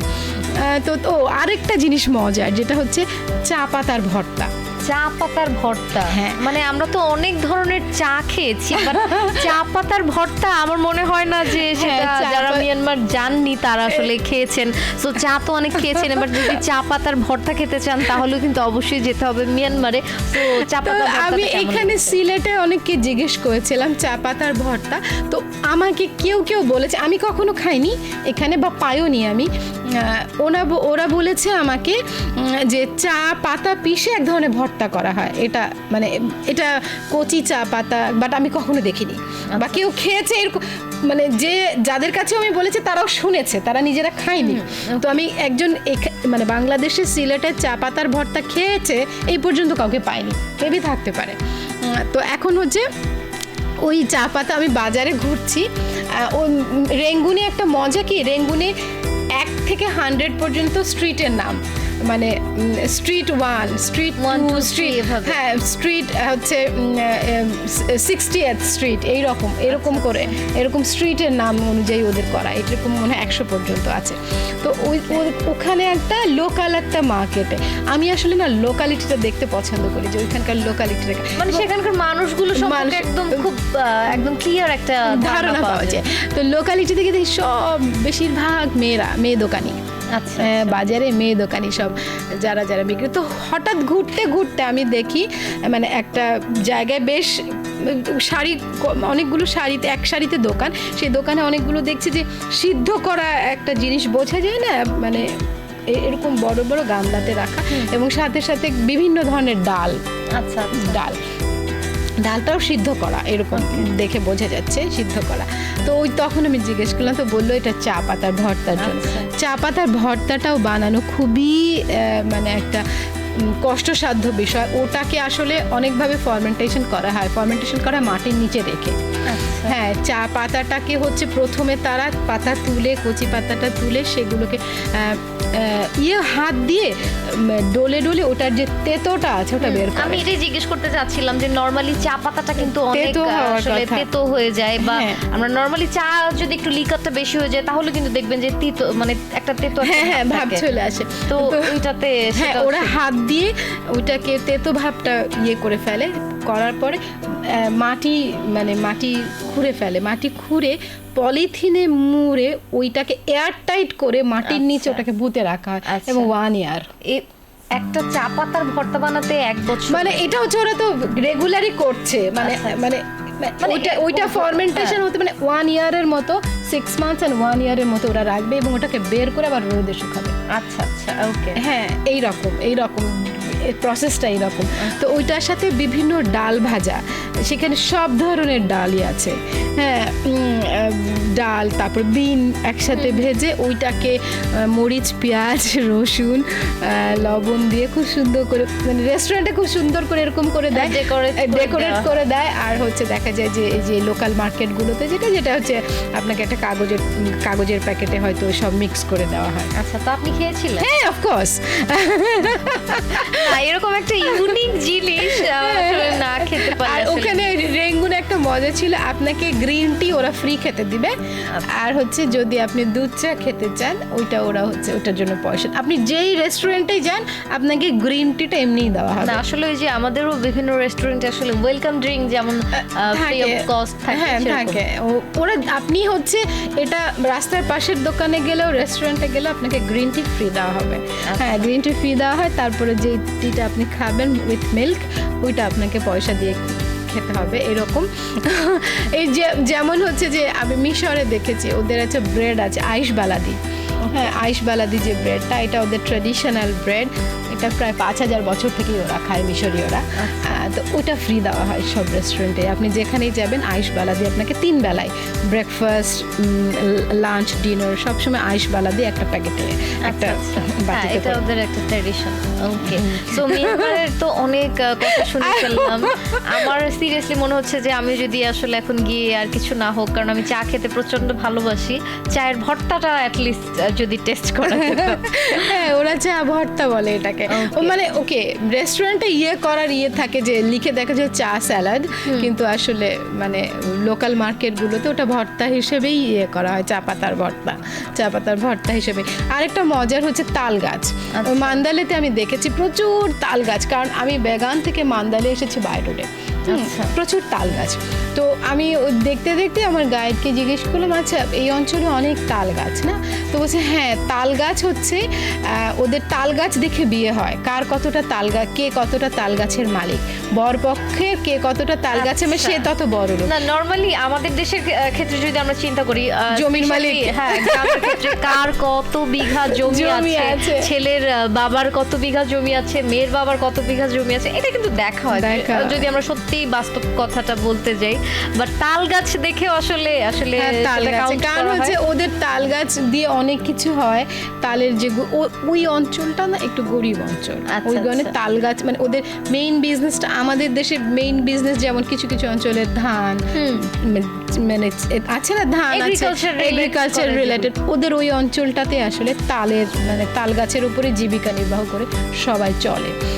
তো ওইখানে আর কি, তো ওই তাল গাছ দিতে ওরা বলছে যে মাঝে মাঝে তো বরের ধরো 50টা তাল গাছ আছে, মানে যখন মেয়ে পক্ষ বা কথা হয় তখন বলে 100টা তাল গাছের মালিক, এরকমও বলা হয়, একটু বেশি করে বাড়িয়ে বলা হয়। তো তাল গাছ একটা হচ্ছে মানুষের আর কি সামর্থ্যের মানে প্রতীক, যে ওই অঞ্চলটাতে তো প্রচুর তাল গাছ ওখানে দেখেছি। এরকম ছোট ছোট মজার আসলে অনেক কিছু মানে আছে যে মিয়ানমারে যে ওকে, আচ্ছা এটা তো দারুণ একটা জিনিস। তারপরে ওইখানে যেমন দেখেছি যে একটা অঞ্চল আমাকে ঘুরতে নিয়ে গেছিল, ব্যাগানেরই একটা অঞ্চল, সেই অঞ্চলটা পুরোটা ঘোড়ার গাড়িতে করে ঘুরেছি। আচ্ছা, মানে হ্যাঁ, ওইখানকার হচ্ছে ওদের হচ্ছে প্যালেস ছিল, ওই ব্যাগানটা আগে মিয়ানমারের ক্যাপিটাল ছিল ওটা, এখন যেমন ইয়াঙ্গুন, তার আগে ওইটা ছিল পুরনো ক্যাপিটাল। একসময় ব্যাগানও ছিল, মান্দালেও ছিল, প্রত্যেকটা সিটিতে মানে একবার করে ক্যাপিটাল ছিল। তো যখন সেই সময় ক্যাপিটাল ছিল, তো পুরো অঞ্চলটাতেই ওই যে প্যালেসের ধ্বংসাবশেষ রয়ে গেছে, ওটা আসলে হেঁটে দেখা মুশকিল। তো এই একটা জিনিসটা মজার, ঘোড়ার গাড়িতে চড়ে কিছু দূর গাড়ি, সেটাও তো আসলে সে কিছু দূর আপনি গাড়ি দিয়ে যাবেন, তারপর একটা নদী পার হতে হবে, ইরাবতীর একটা শাখা পার হতে হয়, ওদের প্রধান নদী ইরাবতী আর কি। ওরা ইরিওয়ার্দি বলে, ইরিওয়ার্দি আসলে বাংলা ইরাবতী আর কি, ইরাবতী। তো ওই নদীটা পার হয়ে ইরাবতীর একটা শাখা পার হয়ে তারপরে হচ্ছে লাইন ধরে ঘোড়ার গাড়ি। আচ্ছা, এমনিতে তো মানে যেহেতু আপনি অন ইয়ারে গিয়েছেন, বাই ইয়ারে গিয়েছেন, সো এই কারণে আসলে সেই কস্টটা তো আসলে আলাদাই, বাট এমনিতে ইন্টারনাল সেই জায়গাটাতে এমনিতে কম্পারেটিভলি কম, খানা বলেন, খাবার দাবার, হ্যাঁ আপনি বলেন ট্রান্সপোর্ট কস্ট কম, মানে কম্পারেটিভলি অন্যান্য দেশের থেকে মানে আমার কাছে মনে হয় সাউথ এশিয়ার, আমি বলবো কি আমার একটা অভিজ্ঞতা, বাংলাদেশে কক্সবাজার সিলেটে যত না হচ্ছে ট্রাভেল কস্ট, আমার থেকে ইউরোপে ট্রাভেল কস্ট তার থেকে কম লেগেছে। সাউথ এশিয়ান যে কান্ট্রিগুলো আছে সেইখানকার ট্রাভেল কস্ট আসলে বাংলাদেশের ট্রাভেল কস্ট থেকে আমার কিছু সিটিতে মানে যেগুলো আমরা পর্যটন নগরী ধরি, আপনি কক্সবাজারে আসলে কম দামি মানে হোটেলই নাই। হ্যাঁ সেই চিন্তা করলে সাজেকে আপনি যাবেন, ওখানে মানে কিছুই নাই এরকম। বান্দরবান, খাগড়াছড়ি সব জায়গায় একে ইকো যে ওরা বলে যে রিসর্টগুলোর কথা বলে বা যেই কথা বলে, মানে আমার কাছে সব কিছু অনেক বেশি কস্টলি লাগে এবং অপশন খুব কম, যে হোস্টেল নেই, মানে বা যে কিছু জায়গা আছে যে হোমস্টে করার কোনো হোমস্টে করার ওয়ে নেই, হস্টেল নেই, ডরমেটরি নেই, হ্যাঁ এগুলো এই ধরনের নেই ট্রাভেলারদের জন্য, এই সুবিধাগুলো নেই। ইভেন কি ফ্যামিলি নিয়েও যে আপনি এখন আপনার সমস্ত বাজেট যদি আসলে হোটেলেই চলে যায়, আপনি ঘুরবেন কি খাবেন কি, তো খাওয়ারও দেখি যে মানে একটা মানে এত কস্টলি। আমার কাছে কক্সবাজারের রেস্টুরেন্টগুলোও যে কোনো একটা কিছু, ওখানেই চিংড়ি মাছ পাওয়া যাচ্ছে, ওখানেই মানে রূপচাঁদা হত, তো ওইখানকার জিনিস এত কস্টলি কেন হবে? হ্যাঁ এখানে তো মানে সেগুলো তো বাজারজাত করার মধ্যে তেমন কোনো এক্স্যাক্টলি এমন না কোথাও থেকে নিয়ে আসছে, মানে ওইটাও কস্টলি, ওইখানকার যে লোকাল ফুড সেটাও কস্টলি। তো এই জিনিসগুলো আসলে আমাদের পর্যটন শিল্পের প্রতিবন্ধকতা। তারপরেও মানুষ হচ্ছে এগুলো মানে ছেড়েও করছে, কিন্তু মানে আমি বলবো যে এটা মানে ওই জন্য হচ্ছে বিদেশিরাও হচ্ছে দেখা যাচ্ছে যে মানে ইন্ডিয়া থেকে, আমরা যেমন ইন্ডিয়াতে চলে যাচ্ছি বছরে কত লোক, ইন্ডিয়া থেকে আসলে কয়টা লোক আসে? কলকাতা থেকে ওরা বলে যে ঢাকা অনেক এক্সপেন্সিভ, কক্সবাজার অনেক এক্সপেন্সিভ। হ্যাঁ এই জিনিসগুলো আসলে মানে বিবেচনা করা দরকার। এনিওয়ে মানে আমি যেটা বলছিলাম আর কি, তো আমার কাছে মানে কম্পারেটিভলি কস্ট কম। আর আসলে কথা যেটা আমি কোনো জায়গায় গিয়ে শপিং করি না, কাজে শপিংয়ের ওই জায়গাটা আমি জানি না, আমি খাওয়া থাকার খরচটা জানি আসলে। যাক, আপনি হচ্ছে চমৎকার ভাবে আসলে মিয়ানমারের স্টোরিটাও শেয়ার করছেন, বাট আমার কাছে যেটা মনে হয় যে আমরা এই যে ইন্ডিয়ার কথা যেহেতু বলছিলেন, যে আমরা নর্মালি যখন আমরা চিন্তা করি যে আমরা একটু দেশের ভেতরতে অনেক কিছু ঘুরে ফেললাম, এখন একটু আশেপাশে কোথাও দেশের বাইরে যাই, তখনই কিন্তু সবার আগে আমাদের মাথায় ইন্ডিয়ার কথাটা, ইন্ডিয়ার লাদাখ বলি, কাশ্মীর বলি, মেঘালয় বলি, কিংবা আরো অনেক জায়গা রয়েছে, চেরাপুঞ্জি রয়েছে, আসলে বলতে গেলে শেষও হবে না, বাট নর্মালি সবার আগে কিন্তু মাথায় আসে যে ইন্ডিয়া, কারণ আমাদের পাশের বর্ডার, আর হচ্ছে ভিসা কম্পারেটিভলি ইজি। হ্যাঁ কিন্তু কস্ট মানে আর সব থেকে হলো বাজেটের মধ্যে করা যায়। কিন্তু চাইলে কিন্তু আপনি মিয়ানমারে, যেহেতু মিয়ানমারও কিন্তু আমাদের একদম পার্শ্ববর্তী একটা দেশ, এবং চাইলে সেখানকার, কারণ ইন্ডিয়া সম্পর্কে আমরা অনেক কিছু জানি বা সেটা আমাদের কাছে কম্পারেটিভলি আসলে পরিচিত, বাট মিয়ানমারের ক্ষেত্রে কিন্তু এটা আসলে কম। তবে আমি বলবো মিয়ানমার এক্সপ্লোর করার অনেক কিছু আছে, মানে মানে আমি বলবো প্রাকৃতিক সৌন্দর্য বলেন, তারপরে হচ্ছে মানে কালচারাল হেরিটেজ বলেন, তারপরে আর্কিওলজিক্যাল হেরিটেজ, হিস্ট্রিক্যাল হেরিটেজ, খুব দেখতে মানে খুবই সুন্দর, মানে ওরা প্রিজার্ভ করছে, সব থেকে বড় কথা প্রিজার্ভ করেছে, এবং ট্রাভেল ট্যুরিজমকে ওরা ইম্পর্টেন্স দিচ্ছে, এবং খুব সুন্দর একটা সিস্টেম তৈরি করেছে, গাইড বিভিন্ন ধরনের থাকার হোটেল সব কিছু মিলিয়ে আসলে মানে ট্যুরিজমটাকে অনেক ইম্পর্টেন্স দিচ্ছে নিজেদের ইকোনমি বিল্ড আপ করার জন্য। কারণ আমি প্রচুর ইউরোপিয়ান দেখেছি, প্রচুর চাইনিজ দেখেছি, প্রচুর জাপানিজ দেখেছি ওখানে ঘুরতে। আচ্ছা, বাহ, মানে আসলে মানে আপনি যখন বলছেন কথাগুলো মনে মনে হচ্ছে যেন আমিও সেই জায়গায়, সেই তাল গাছের নিচ থেকে আমি হাঁটছি, সেখানে আমিও ঘুরে বেড়াচ্ছি, চমৎকার লাগছে, বেশ ভালো লাগছে। তো এই যে এত মিয়ানমারের কথা তো শুনে ফেললাম, সাতক্ষীরার কথা শুনে ফেললাম, বাট আপনার কাছে যেহেতু এতগুলো দেশ ভিজিট করেছেন, তো এই দেশগুলোর মধ্যে সবচেয়ে বেস্ট আসলে কোন দেশে লেগেছে? আচ্ছা, এইটা একটু বলা মুশকিল আমার জন্য, কারণ আমার কাছে আসলে প্রতিটা মানে আমার কাছে যখন যে কোনো নতুন শহরে আমি যাই, আমার কাছে আসলে এক একটা নতুন শহর নতুন প্রেমের মতো লাগে। একদম সত্যি কথা এটা, কারণ সেটা হচ্ছে ইউরোপের একটা সিটি হোক কিংবা আমার দেশের কোনো একটা আসলে উপজেলা হোক বা গ্রাম হোক, মানে এক একটা নতুন শহর আসলে আমার কাছে সত্যি কথা নতুন প্রেমের মতো লাগে। ওই জায়গা থেকে মানে বলাটা মুশকিল। আর যদি আসলে মানে স্পেসিফিক্যালি বলতেই হয়, আমি যেহেতু আমার ব্যক্তিগত পছন্দের জায়গা যেহেতু হেরিটেজ অ্যান্ড হিস্ট্রি, সত্যি কথা বলতে এ যাবৎ আমি যা দেখেছি, মিশর is really beautiful and really mysterious. আসলে আমরা সেই ছোটবেলা থেকেই বইতে পড়ে এসেছি মিশরের নীল নদ, মিশরের পিরামিড, আরও কত কিছু, বাট সেগুলো আসলে চাইলেই কিন্তু আপনি দেখতে পারেন যদি সেই দেখার ইচ্ছেটা হয় এবং যদি ভ্রমণ করার মতো মেন্টালিটি থাকে, তাহলে এই হেরিটেজও কিন্তু আপনি কাছ থেকে দেখতে পারেন। যেমনটা আমি বলছিলাম যে আসলে এক একজন না এক এক টাইপের, কেউ ট্রেকিং করতে পছন্দ করেন, মানে ম্যাক্সিমাম আমি দেখেছি যে আমার শোতে যারা এসেছেন তারা বিভিন্ন জায়গায় ট্রেকিং করছেন, বিভিন্ন ধরনের, কেউ কারো ইচ্ছে যে মাউন্ট এভারেস্ট তিনি ট্রেকিং করে জয় করে ফেলবেন, আবার কারো সাগর পছন্দ, এক একজনের আসলে কারো ঝর্ণা পছন্দ, যে ঝর্ণার শীতল হাওয়ায় নিজেকে সিক্ত করবে সেই শীতলতায়। আবার আপনার ক্ষেত্রে যেটা দেখলাম যে টোটালি সিরিয়াসলি আমার কাছে ডিফারেন্ট লেগেছে, যে যারা ইতিহাস পছন্দ করেন বা মানে বাংলাদেশ না পুরো বিশ্বের ইতিহাস নিয়ে যাদের ইন্টারেস্ট রয়েছে, তারাও কিন্তু চাইলে এই ইতিহাস নিয়েই আসলে বিভিন্ন জায়গায় ভ্রমণ করতে পারে। তো এগুলো নিয়ে যেহেতু আপনি বলছিলেন যে এত লেখালেখি পড়ে আসলে আপনি বিভিন্ন ধরনের রিসার্চ বই পড়ে আপনি যাচ্ছেন, তো আপনার এই ক্ষেত্রে মানে আপনার কি ইচ্ছা আছে ফিউচারে? আচ্ছা, ফিউচারে যেটা ইচ্ছা আছে মানে ট্রাভেলটা নিয়ে, তো হ্যাঁ অফকোর্স প্রথম ইচ্ছা মৃত্যু অবধি ট্রাভেল করা এটা।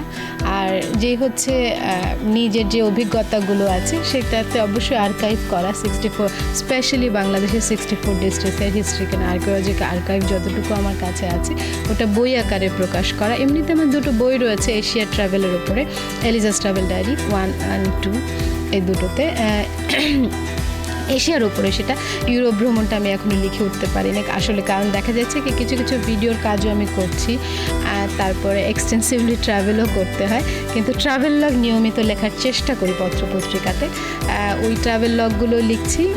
তো ইচ্ছা আছে সমস্ত কিছু যে অভিজ্ঞতাগুলো অফকোর্স বই আকারে প্রকাশ করা, এটাই পরিকল্পনা। আর বাংলাদেশ নিয়ে যেটা হচ্ছে, বাংলাদেশকে আসলে আমি দেখতে চাই একটা হেরিটেজ ট্যুরিজম ডেস্টিনেশন হিসেবে, গ্লোবাল হেরিটেজ ট্যুরিজম ডেস্টিনেশন হিসেবে। এটা এমন না যে ওভারনাইটই আসলে করা সম্ভব হবেও না, এমন হতে পারে আমার জীবদ্দশাতেও হচ্ছে না, কিন্তু আমার কাছে মনে হচ্ছে যে ওকে কারো না কারো তো শুরু করতে হবে। হেরিটেজ ট্যুরিজম এই টার্মটাই হয়তো পরিচিত ছিল না ডিস্ট্রিক্ট টাউনগুলোতে, এটা কিন্তু আসলে ডিস্ট্রিক্ট টাউনগুলোতে, যে আমাদের দেশেও হেরিটেজ ট্যুরিজম এই কনসেপ্টটা ডেভেলপ করা সম্ভব, এটার হয়তো মানে শুরুই হয়নি কখনো। ওকে অ্যাটলিস্ট এই কথাটা তো হেরিটেজ ট্যুরিজম মানে branding Bangladesh through heritage travel, আমার মানে প্রজেক্টের যেটা ট্যাগলাইন, যে branding Bangladesh through heritage travel. তো আমি দেখছি যে হেরিটেজ দেখার ইচ্ছা বাড়ছে, কারণ সেটা ফেসবুক বলে দেয়। এখন দেখি মানুষ সাগর পাহাড় নদী ছাড়াও আসলে কমন যে হেরিটেজগুলো আছে সেগুলো দেখতে যাচ্ছে, অন্তত রাজবাড়িগুলো দেখতে যাচ্ছে, জমিদার বাড়িগুলো দেখতে যাচ্ছে। সেগুলো যে কিছু আছে যে যেগুলো এখনো কিছু জায়গা কিন্তু নতুন করে আবিষ্কার করা হচ্ছে, যে এই জায়গায় এত বছর পুরনো কিছু জিনিস রয়েছে। তো অলরেডি কিন্তু আমরা এখন পর্যন্ত অনেক কিছু আমরা বের করতে পেরেছি, সেগুলোই কিন্তু আমাদের দেখা উচিত। যেহেতু আজকে সাতক্ষীরা নিয়ে শুনলাম, আপনি সাতক্ষীরা নিয়ে আমাদের সবার সাথে শেয়ার করলেন, বাট বাংলাদেশের ক্ষেত্রে এরকম হেরিটেজ সমৃদ্ধ যদি বলতে চাই, সবচেয়ে সেটা সব দিক দিয়ে সমৃদ্ধ কোন ডিস্ট্রিক্টে বা কোন জায়গায়? আচ্ছা, আমার যেটা মনে হয় উত্তরবঙ্গটা, টোটাল উত্তরবঙ্গটা, সেখানে হচ্ছে যে মানে রাজশাহী ডিভিশন আর রংপুর ডিভিশন, এই দুটোর আলাদা ডিভিশন। তো এই দুটো ডিভিশন আমার কাছে মনে হয় যে বাংলাদেশে ওই সাইডটা আসলে টোটাল হেরিটেজ জোন ঘোষণা করা উচিত। তাহলে হচ্ছে কি, যেটা হচ্ছে আমি হেরিটেজ ট্যুরিজমটা ডেভেলপ করলে আমাদের অনেকগুলো লাভ ট্যুরিজমের ক্ষেত্রে, যেটা হচ্ছে আমরা হচ্ছে ছুটি পেলেই বা এক একটা সময়ে যখন হচ্ছে ওকেশনালি আমরা করি কি ওই পর্যটন জায়গাগুলোতেই ভিড় করি। তো এটা কিন্তু বৈজ্ঞানিকভাবেও প্রমাণিত, একটা জায়গায় যত লোক যাওয়া উচিত তার থেকে ক্রমাগত যদি বেশি লোক যেতে পারে ওই জায়গাটা তার ধারণ ক্ষমতা হারায়।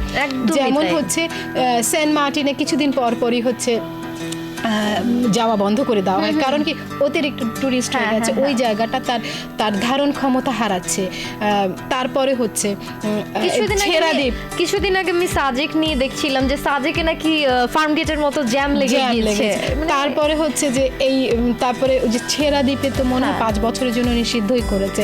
তো এই জিনিসগুলো হচ্ছে কি একটা জায়গায় যখন বেশি, তখন ওই জায়গাটা ধীরে ধীরে তার সৌন্দর্যটাও কিন্তু সৌন্দর্য কমতে থাকে এবং ধারণ ক্ষমতাটা কমে যায়, এবং আমরা ট্যুরিজম খাতে যে আয়টা হচ্ছে ওই জায়গাটা তো একটা যাওয়ার উপযোগী না থাকে, তাহলে ওই আয়টাও বন্ধ হয়ে যায়। তাহলে হচ্ছে কি হেরিটেজ মানে আমাদের ওই জায়গাগুলো দেখা ছাড়াও আরও যে কিছু জায়গা দেখার আছে, হেরিটেজ ট্যুরিজমটার বিকাশ হলে এই জিনিসটা হবে। আমরা কিন্তু ছুটিতে কোনো সময় ছেলে মেয়ে নিয়ে চিন্তা হলে হয় না যে পাহাড়পুর দেখে আসি বাচ্চাদের, না না না। ইভেন কি আমরা সবাই এত বঙ্গবন্ধুর কথা বলি, আমরা কিন্তু মনেও করি না যে ছুটি হলে বাচ্চাদেরকে বঙ্গবন্ধুর সমাধিটা দেখতে নিয়ে যাবো। 32 নম্বর হয়তো যাচ্ছে, এটা ধারের কাছে ঢাকাতে, কিন্তু মানে বঙ্গবন্ধুর সমাধি ক্ষেত্র আধুনিক যুগে বাংলাদেশে পর্যটন কেন্দ্র যতগুলো আছে তার মধ্যে সব থেকে বড় পর্যটন কেন্দ্র 40 একর জমির মধ্যে জায়গার মধ্যে। তো ওখানে কিন্তু পরিবেশটা খুব সুন্দর, ওখানে বাংলাদেশ পর্যটনের মডেল আছে যেখানে আপনি নিরাপত্তার সাথে থাকতে পারবেন, সবকিছু ওই জায়গাটাতে রিক্সা ভ্যান দিয়ে এত চমৎকার লাগে ঘুরতে, চারদিকে গাছপালা, মানে বিল। এই স্টোরিটা আসলে মিস করে গিয়েছি, ইনশাআল্লাহ আপনার কাছ থেকে শুনবো। কারণ এই যে আমি বলবো যে ওই হেরিটেজ ট্যুরিজমটা বা এই রকম বিকাশটা হলে কি মানে পর্যটনের মানে মানি সাইকেলটা রিসাইকেলিং হতে থাকবে, ওই জায়গাগুলো বেঁচে যাবে, এবং আমরা যেতে যেতে যখন একটা জায়গার মানে ওই দেশের মানুষে, ওই দেশের সিটিজেনই ওই জায়গাটাতে যায়, তখন ওই জায়গাটার প্রতি মানুষের বিশ্বাস স্থাপন হবে, ওই জায়গায় যে প্রতিবন্ধকতাগুলো আছে ওগুলো বন্ধ হবে, বিজনেসের ক্ষেত্র তৈরি হবে, মানুষ বিজনেসের সাথে সম্পৃক্ত হবে, এবং আমরা যখন যেতে থাকবো তখন আসলে বিশ্ব পর্যটকরা আসবে। একদমই তাই। এবং আমরা যদি সেই জায়গাগুলোকে সমৃদ্ধ করি তাহলেই কিন্তু আসলে বাইরের মানুষগুলো হচ্ছে সেদিকে ইন্টারেস্টেড হবে। সো আজকে আসলে আমি নর্মালি অন্যান্য শোতে যেমনটা শুনি, যেমনটা জানি বিভিন্ন জায়গা সম্পর্কে, বাট আজ আমি আসলে ইতিহাস সম্পর্কে জেনে ফেললাম, অনেক কিছু জেনে ফেললাম। সো আজকে শোয়ের শেষ পর্যায়ে চলে আসলাম। সো যাওয়ার আগে আমি স্পেশালি আপনি যেহেতু এই যে একদম বেশ কিছু বছর আগে ট্রাভেল করছেন, মানে আপনাকে সামনাসামনি দেখে আমার ফর্মালি ট্রাভেল আমি করছি 21 বছর।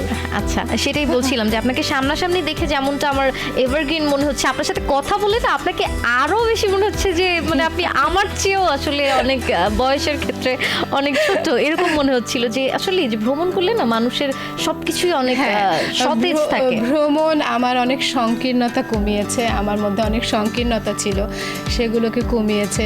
আমি অন্য ধর্মের প্রতি শ্রদ্ধাশীল হয়েছি, আমি অন্য সংস্কৃতিকে রেসপেক্ট করা শিখেছি, আমার জ্ঞানের পরিধি বেড়েছে, আমি মানুষকে সম্মান করা শিখেছি, এবং ভ্রমণ করে আমি আসলে শিখেছি আমি কত কম জানি। একদমই তাই, এবং আমাদের জানার কোনো শেষ নেই। আজ অনেক কিছু জেনে ফেললাম, বাংলাদেশের কালচার সম্পর্কে জানলাম, ঐতিহাসিক বিভিন্ন নিদর্শন সম্পর্কে জানলাম, মিয়ানমার সম্পর্কে জানলাম। সো যারা শুনেছেন আশা করি আমার মনে হচ্ছে যে অনেক ভালো লেগেছে, অনেক বেশি এনজয় করেছেন।